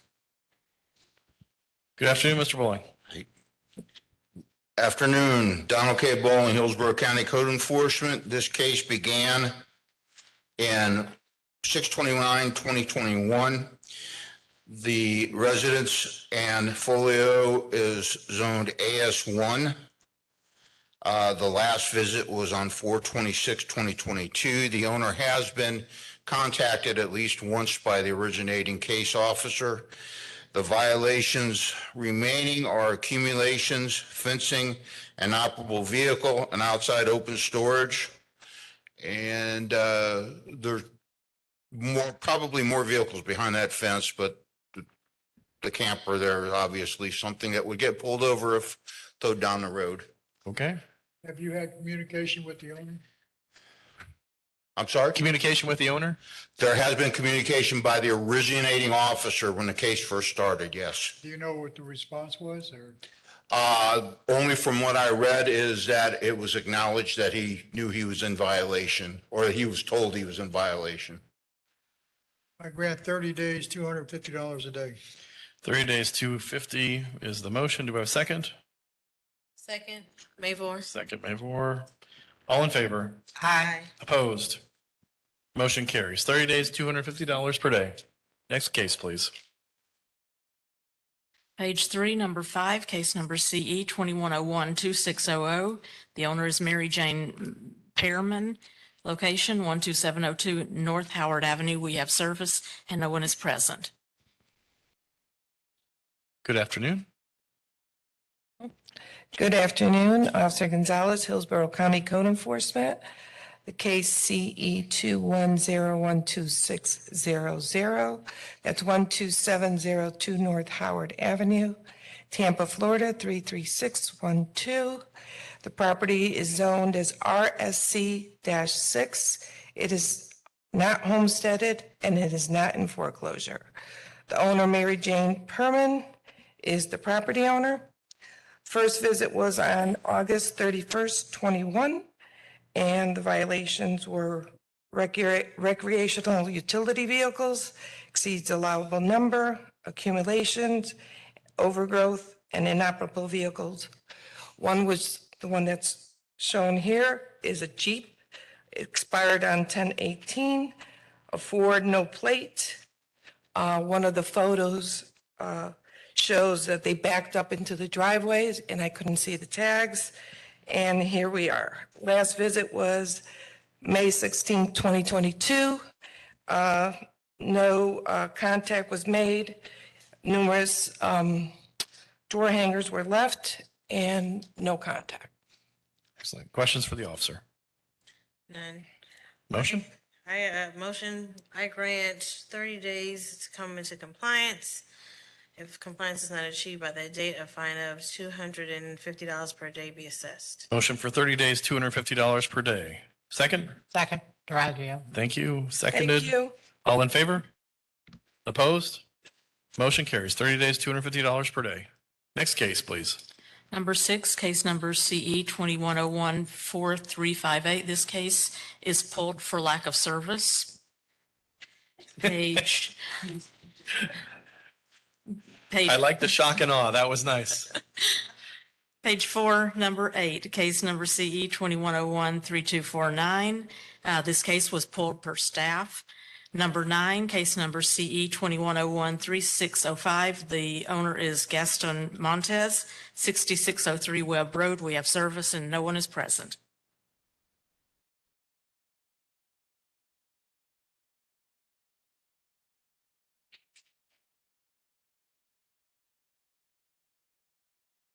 Good afternoon. Good afternoon. Jose Reyes, Hillsborough County Code Enforcement. I inspected the property at 6033 Webb Road on September 23rd, 2021. The owners were cited for commercial vehicles. As you can see, the large commercial trailer there. It was complied on October 14th, 2021. We're presenting it before the board to issue a remaining compliance order for a previous case for the same thing of commercial vehicles. Code enforcement case CE 219700. It's been a constant problem in the area with commercial vehicles, so we're just asking for an order. To stay in compliance. Okay, Mr. Razio? In case number CE 21013605, I find the property was in violation of Hillsborough County Codes or ordinances as presented. Further, I find the property is now in compliance with this code provision and order that it remain in compliance with this code provision. We have a motion for remain in compliance. Do we have a second? Second, Mavor. Thank you. Motion and second, and all in favor? Aye. Opposed? Remain in compliance. Thank you. Next case, please.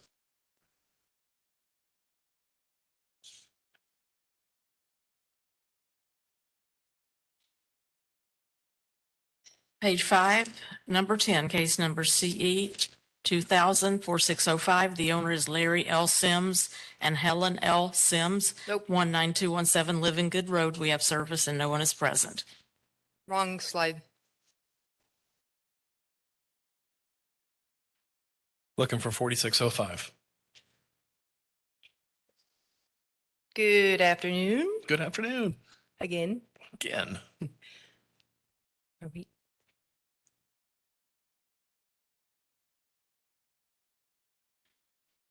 No one's here to identify the picture, so if you want to go ahead. Okay.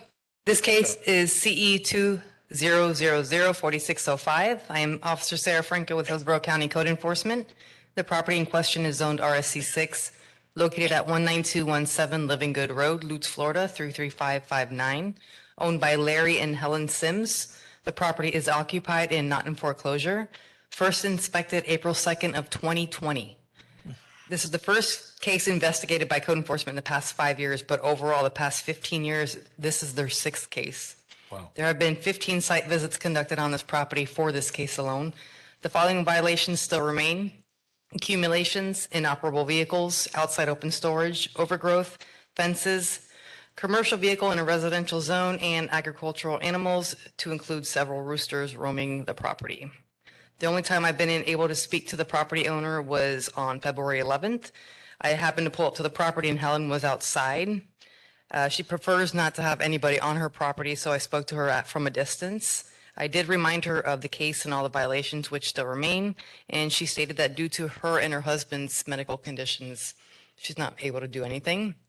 As of right now, I know her husband is dying in hospice and she's bound to a wheelchair. I've educated her numerous times on, well, that particular day, on different avenues and different assistant programs that she might be able to seek. But when I did my last inspection, May 16th, it looked the same. Oh, yeah. And they have another parcel right behind them that's waiting for a hearing date as well. We had 7 days to come in compliance, not achieved at a time and fine of $300 per day, he says. A motion for 7 days, $300 per day by Mr. Versilla. Do we have a second? Mr. Chair, can you have Mr. Versilla repeat that motion? We didn't pick that up at all. Turn your microphone, please. He can't hear you. We should get 2 mics. Or we can just finish out with this one. We'll work on the next mic. I'll get you a mic, I promise. 7 days, $300 per day. Can you restate that motion, please, sir? I grant 7 days, $300 per day. Thank you. Do you have a second? Second, Mavor. Thank you. Motion and second, and all in favor? Aye. Opposed? Motion carries. 7 days, $300 per day. Next case, please. Number 11, case number CE 21013960. The owner is Junior Rodriguez, location 12711 North Ola Avenue. We have service and no one is present. Sarah Franco with Hillsborough County Code Enforcement, case CE 21013960. Property in question is zoned RSC 6 and located at 12711 North Ola Avenue, Tampa, Florida 33612, owned by Junior Rodriguez. The property is currently occupied by the property owner and not in foreclosure, and we are requesting a remaining compliance order. This is the third case. The property was first inspected October 1st of 2021. This is the third case investigated by code enforcement for this property in the past 5 years. Their first case, CE 200-15648, was cited for accumulations in commercial vehicle, which was complied within a month of the complaint. The second case, CE 2100-3312, was cited for commercial vehicle and improper use of zone and was complied within a couple weeks of the complaint.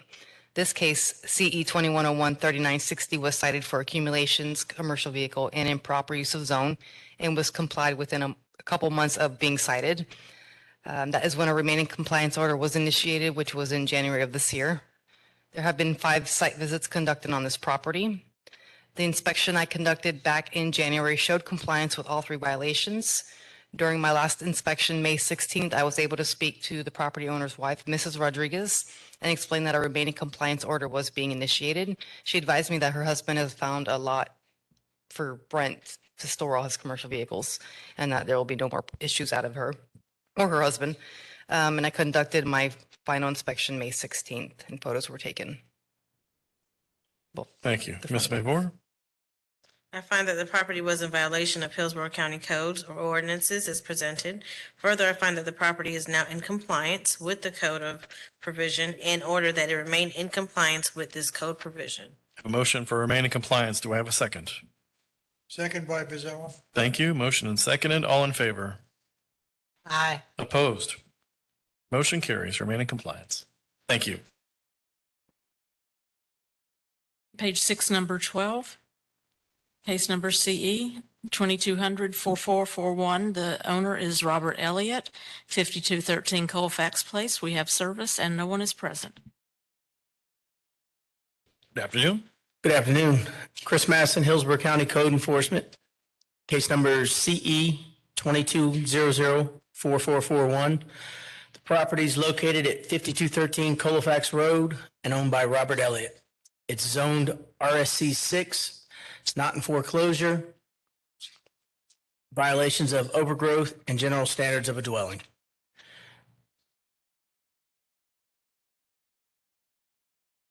And the pictures speak for themselves. Mr. Razio? I grant 30 days to come into compliance or a fine of $500 per day. Motion for 30 days, $500 per day. Do I have a second? Second, Mayvor. Thank you. Motion and seconded. To all in favor? Aye. Opposed? Motion carries. 30 days, $500 per day. Next case, please.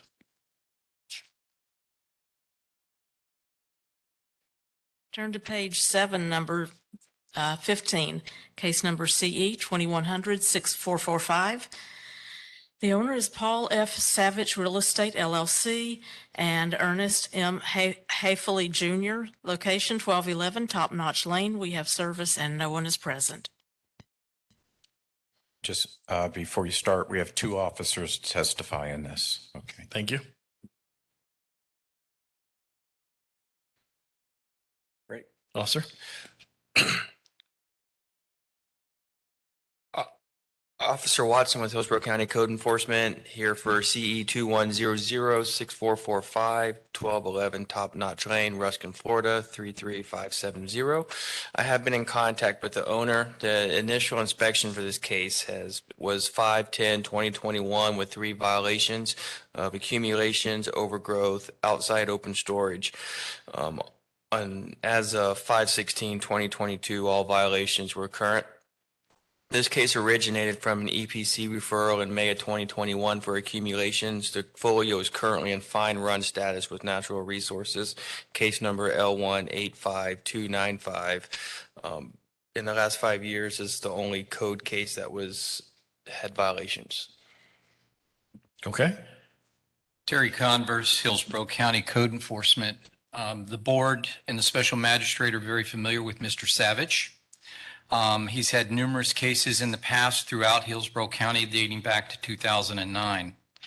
This property has had 4 code enforcement case complaints, some of which were complied, and then we have this active case as well as a new case that's forthcoming.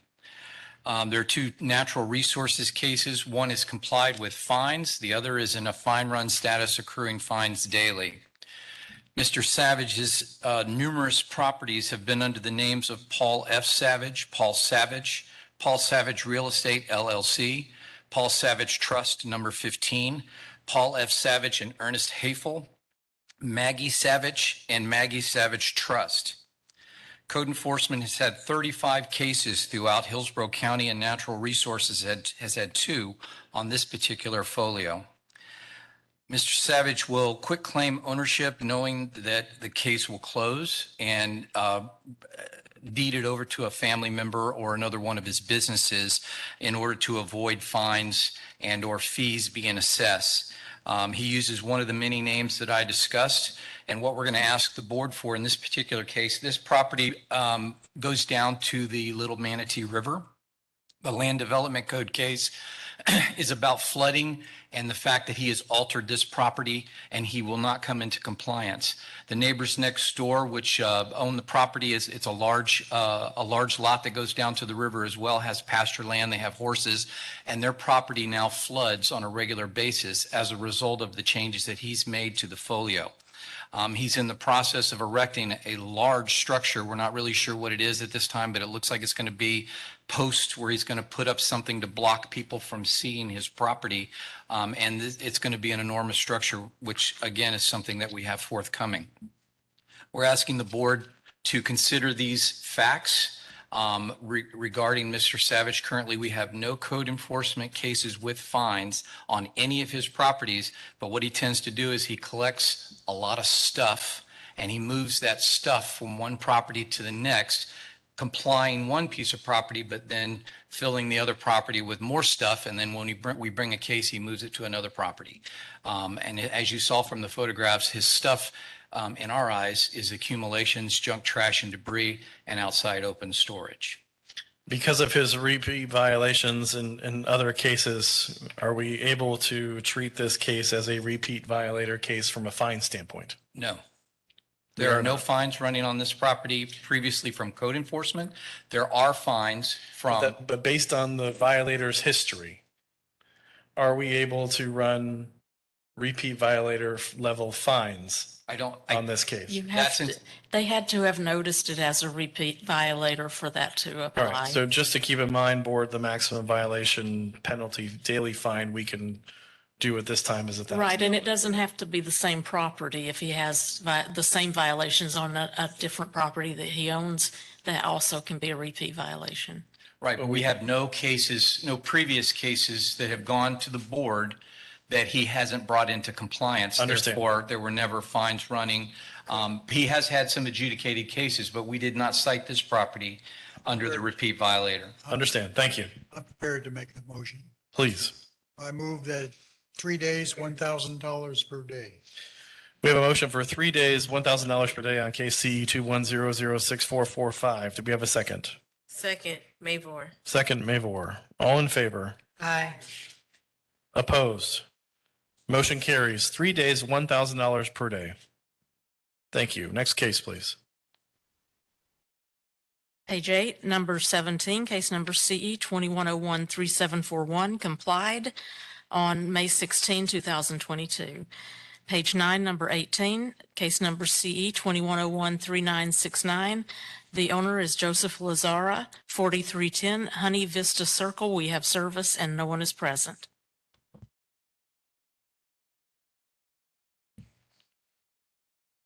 Ready?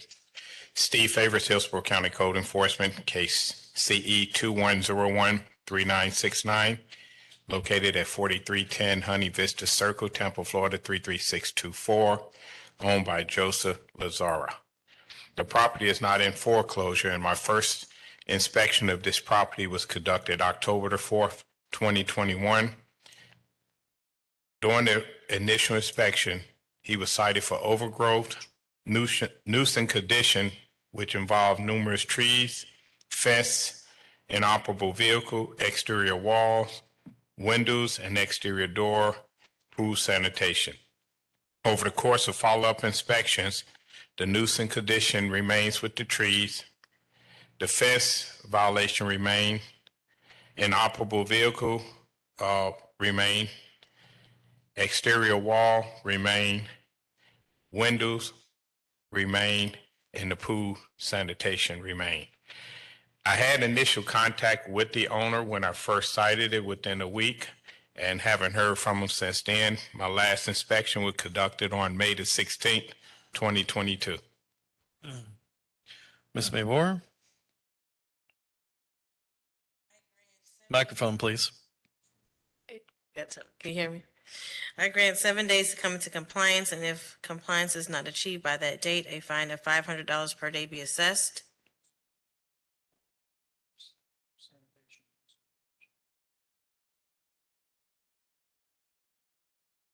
Are there health safety issues with this pool?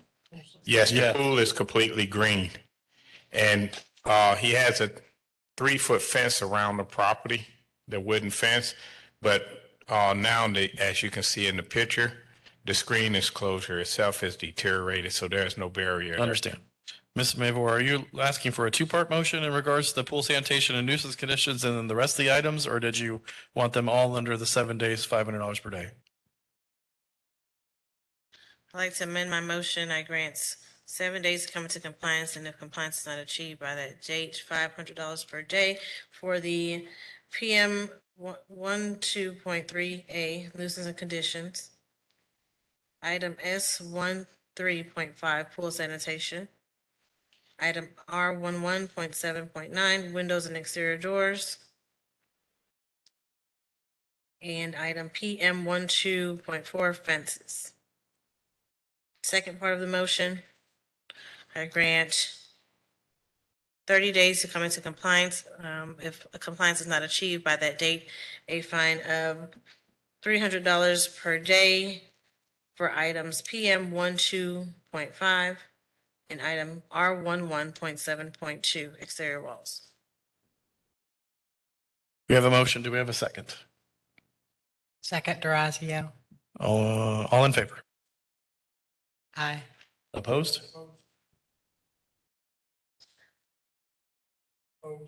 Okay, I opposed as well. So roll call, please.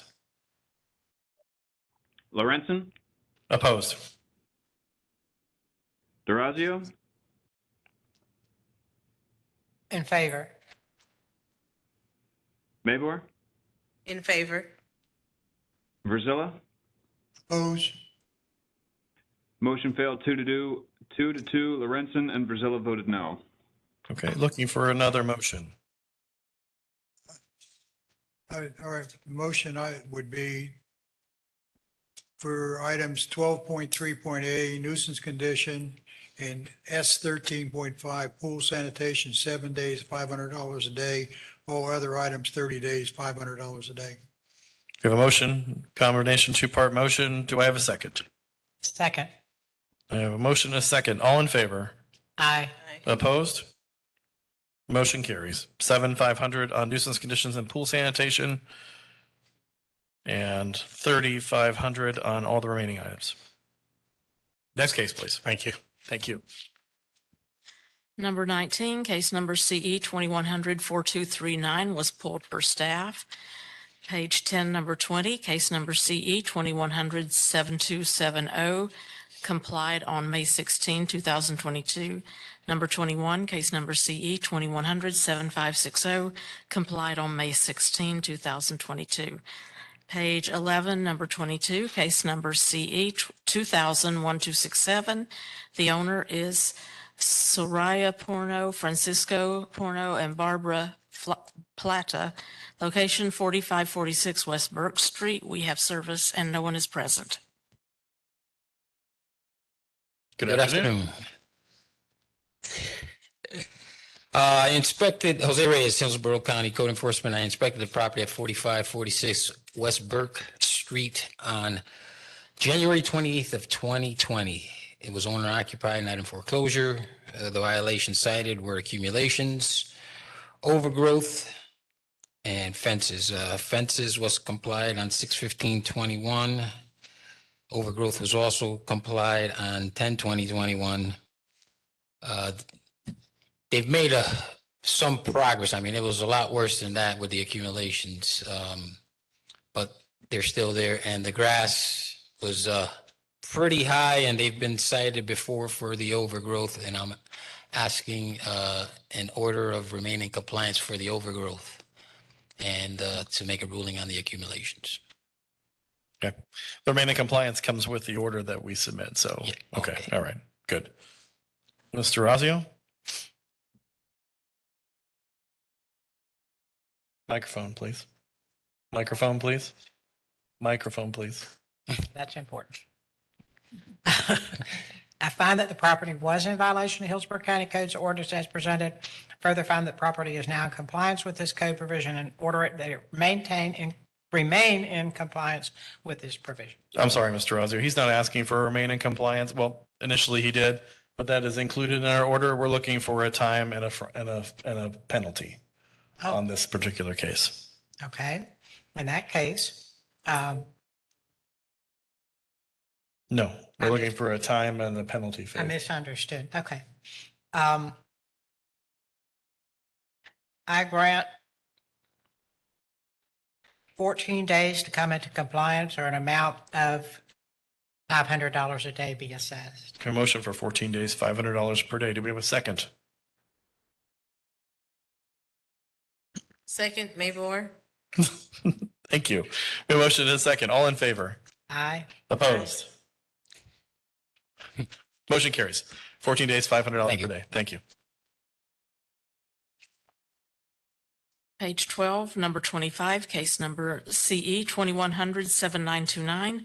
The owner is FS Properties Incorporated, location 103 Windhorse Road. We have service and no one is present.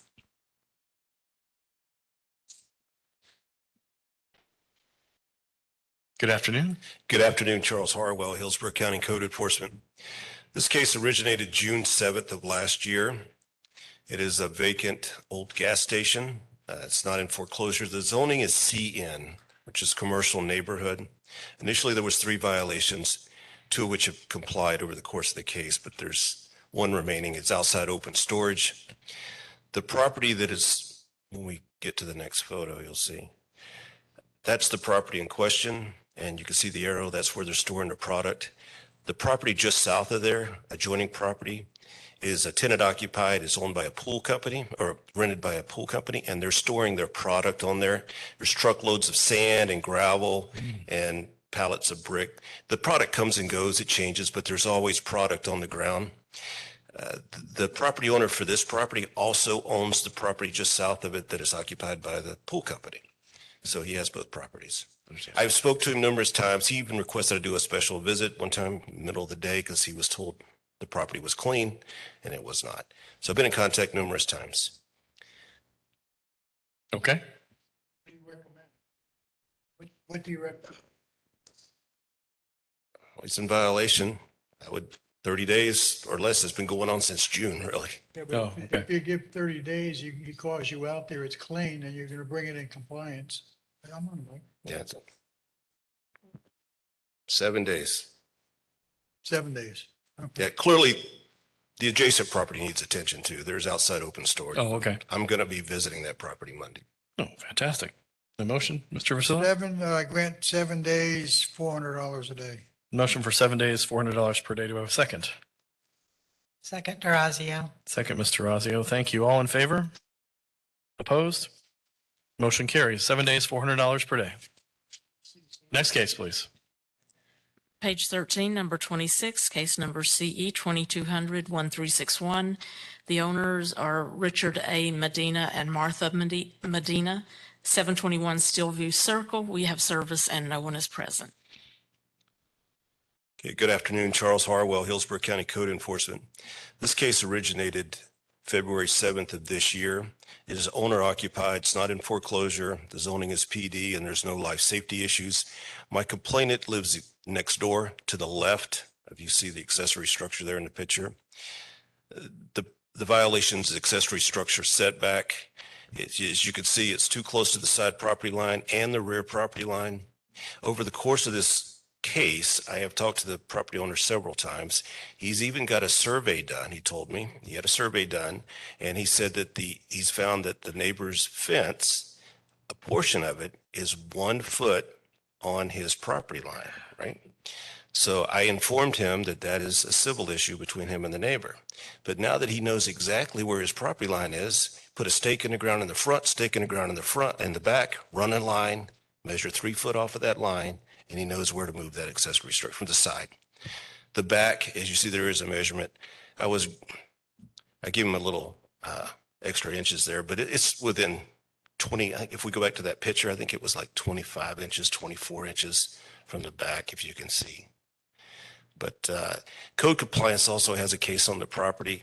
It's clearly it's too large, and he told me he's got to cut it in half. So it's make them 2 structures to to be within the 150 square feet. Okay. Ms. Mayborn? Would you say 30 days is enough to get in compliance? Yes. Are you sure? Yeah, I was looking left, yes. Are you looking at It's, dancing? it's your decision, so. Just, okay, so I grant 30 days to come into compliance, and if compliance is not achieved by that date, a fine of $300 per day be assessed. Motion for 30 days, $300 per day. Do we have a second? Second by Brazella. Seconded. All in favor? Aye. Opposed? Motion carries. 30 days, $300 per day. Next case. Page 14, number 28, case number CE 2200-2637. This case was pulled per staff. Page 15, number 31, case number CE 2100-7352. The owner is the Mulrennan Land Trust, location 416 South Mulrennan Road. We have service and no one is present. Good morning. Officer Dave Jones, Hillsborough County Code Enforcement, case number CE 2100-7352. Property in question is 416 South Mulrennan Road, Valrico, Florida, 33594. It is zoned RSC 6. It is not in foreclosure. First inspection was May 25th, 2021. Last inspection was May 4th, 2022. Remaining violations are accumulation, guardrails, accessory structure, setback. Okay. Mr. Razio? The guardrail on the porch. The accessory structure. I grant.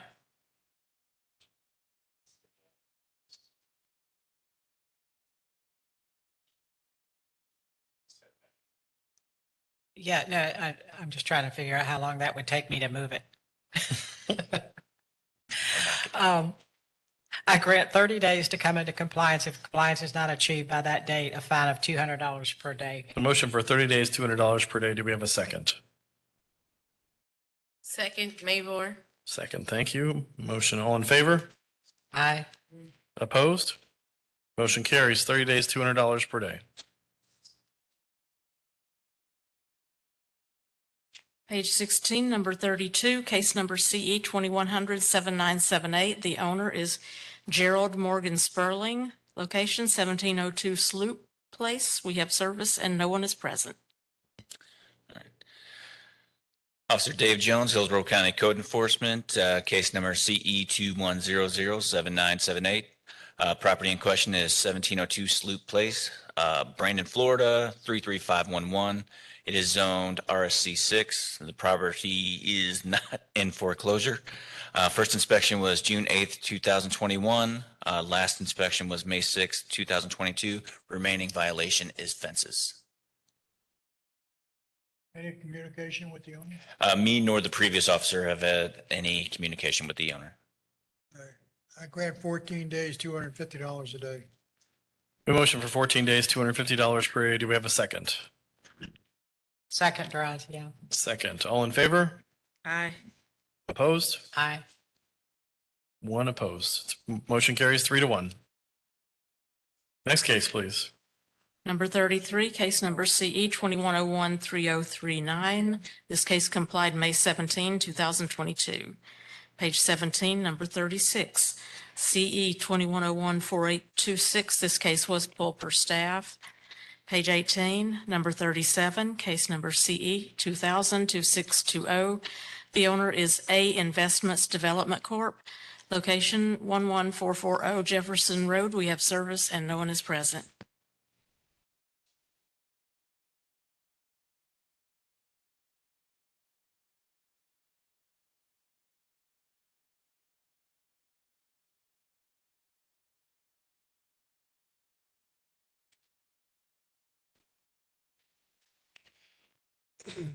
Good afternoon, officer.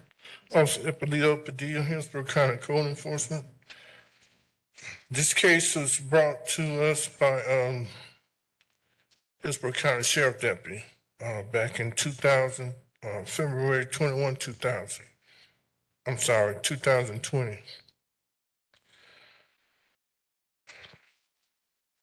This property was The major complaint was there was vagrants on the property. This property had, it had like 3 or 4 structures on it. First structure was a house. Behind that house was another house, and then it had 2 horse barns at back of the property. I've been in contact with a contact from A Investments, Mr. Enrique Eugenia. They were going to develop the property. The first house caught fire, which that was an issue. The second house had vagrants. We got the vagrants out. There was an issue with demolition. Finally, they got the place demolished, but they did not complete the demolition. They left, basically knocked it down, left everything there, and halfway knocked down that structure in the rear. The remaining violations there are what you see, that structure that's still standing. There's a van there, there's a boat there, and there's all that debris from the first 2 houses that they knocked down. I last received some type of notice from Mr. Eugene, I think that's how you say his name, Mr. Eugenia. I thought it was going to be added to the record, but I'm not sure. But this is where we're at right now. This is, like I said, been going on since February 2020. Okay. We have a motion?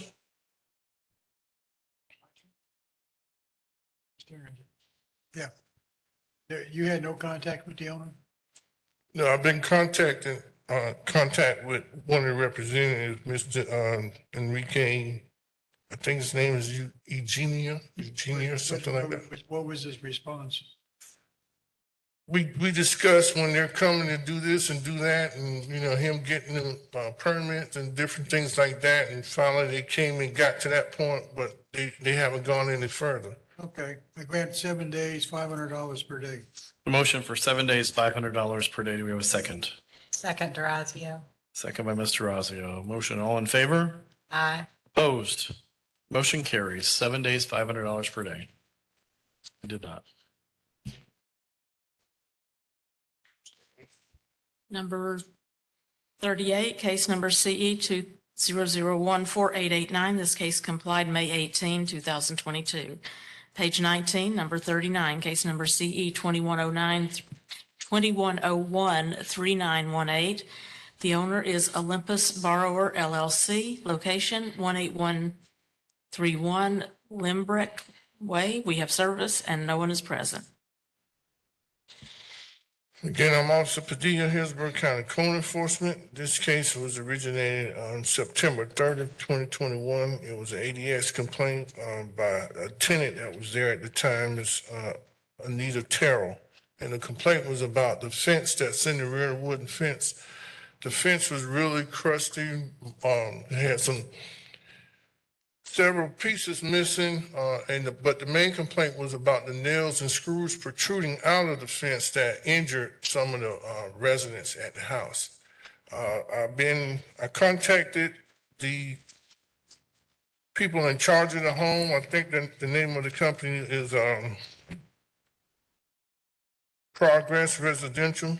They have a local office here in Tampa. Each time I contact them, they want to open up a new case. They say they're going to get back with me. I did this on 3 or 4 occasions. I have not heard back from anybody. On my last inspection, I believe it was on the May 9th, the tenant there said that they were going to come out and erect a whole new fence, but they haven't done anything or contacted me about it. Okay. Motion, Ms. Mavor. So question, you said you did speak to the owner, well, the tenant said that they were going to be out to erect a new fence. Yeah, they were going to put up a whole new fence, one of those white PVC type fences, but they haven't told me that, and I haven't talked to nobody. All right, so I grant 14 days to come into compliance, and if compliance is not achieved by that date, a fine of $250 per day be assessed. Motion for 14 days, $250 per day. Do I have a second?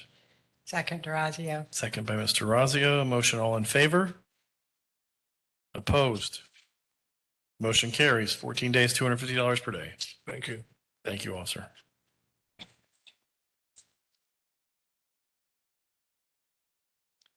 Number 40, case number CE 21013951. This case was pulled per staff.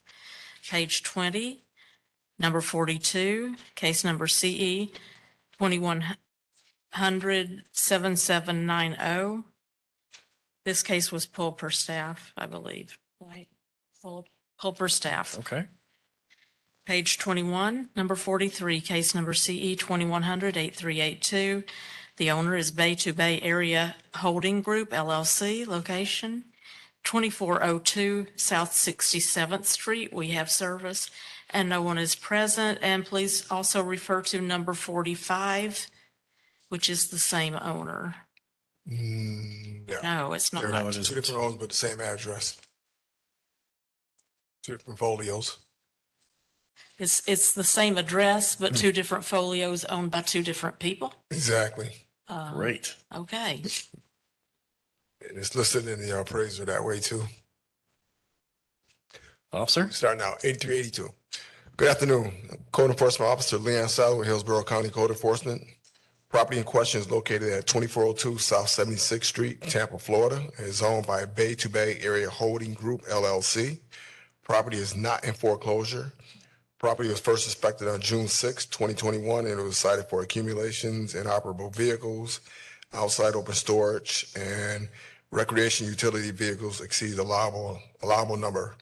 As of my last inspection on May 26th this year, all those violations still remained. Mr. Orazio? Can I just make a note for something for the record? Please. Because they're both addresses, we need to identify this by folio number for Okay. identification. And the folio number in this case is 045476.0000. Okay.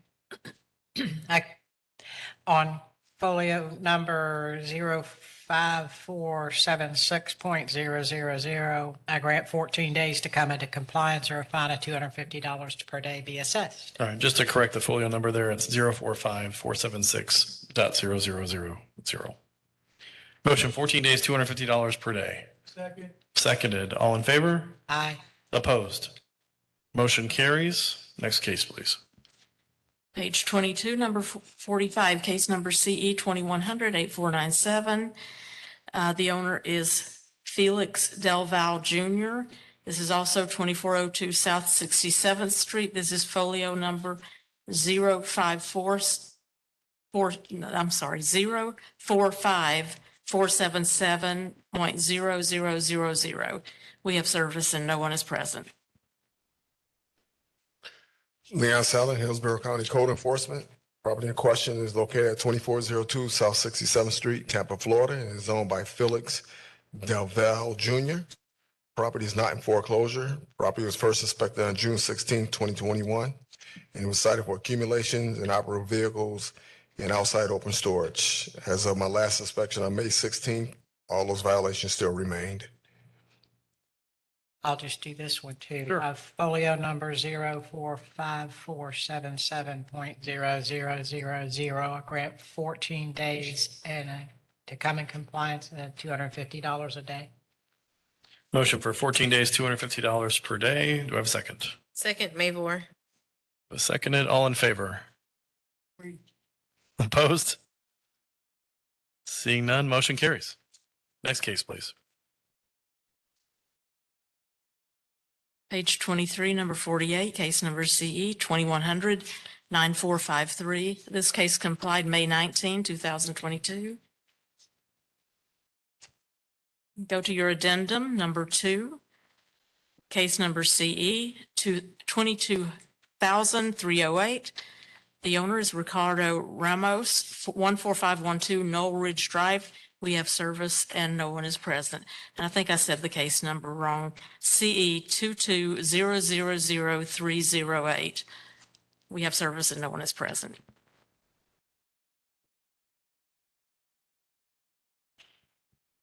Good afternoon. Good afternoon, Board. My name is Code Officer Ramon Hernandez. This particular case was a case that was generated due to an SR complaint for commercial vehicles on January 10th of this year.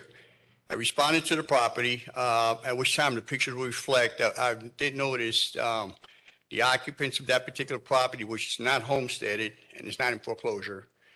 As you can see, it's got commercial vehicles, transporting vehicles back and forth.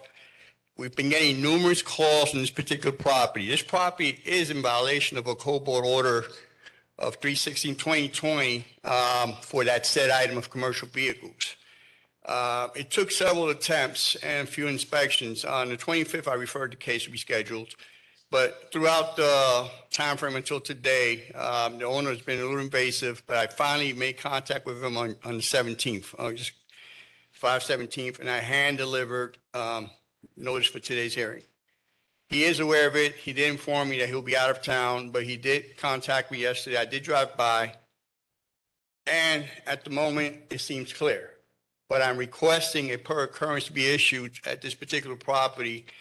It's been several cases for the same exact said item, and the board order has been violated. Okay, the pictures you show for May 19th show commercial vehicles. At the time, it's not in the there. right, that one right there? No, he had large transportation commercial trailers parked on the property and all over. No, So as of, that's a Right commercial vehicle? that one. So, And the trailers itself, they're so not we there. can't, You so, can't have that there. so as of right now, he's complied. As of yesterday, at the moment. Okay, But we're requesting for a per occurrence based on the fact that we've got numerous cases for the same exact issue. gotcha. Okay. All right, so we're looking for a per occurrence. Per occurrence. No, we have to put the repeat violation in the motion too, and Okay, we don't have a prior so you're looking for Per- a repeat violator. repeat violator, and you can include the per occurrence with that. Yes, Based on violation, he's in violation of the board order already as it is for 3/16/2020. understand. Okay, I find the property. Microphone.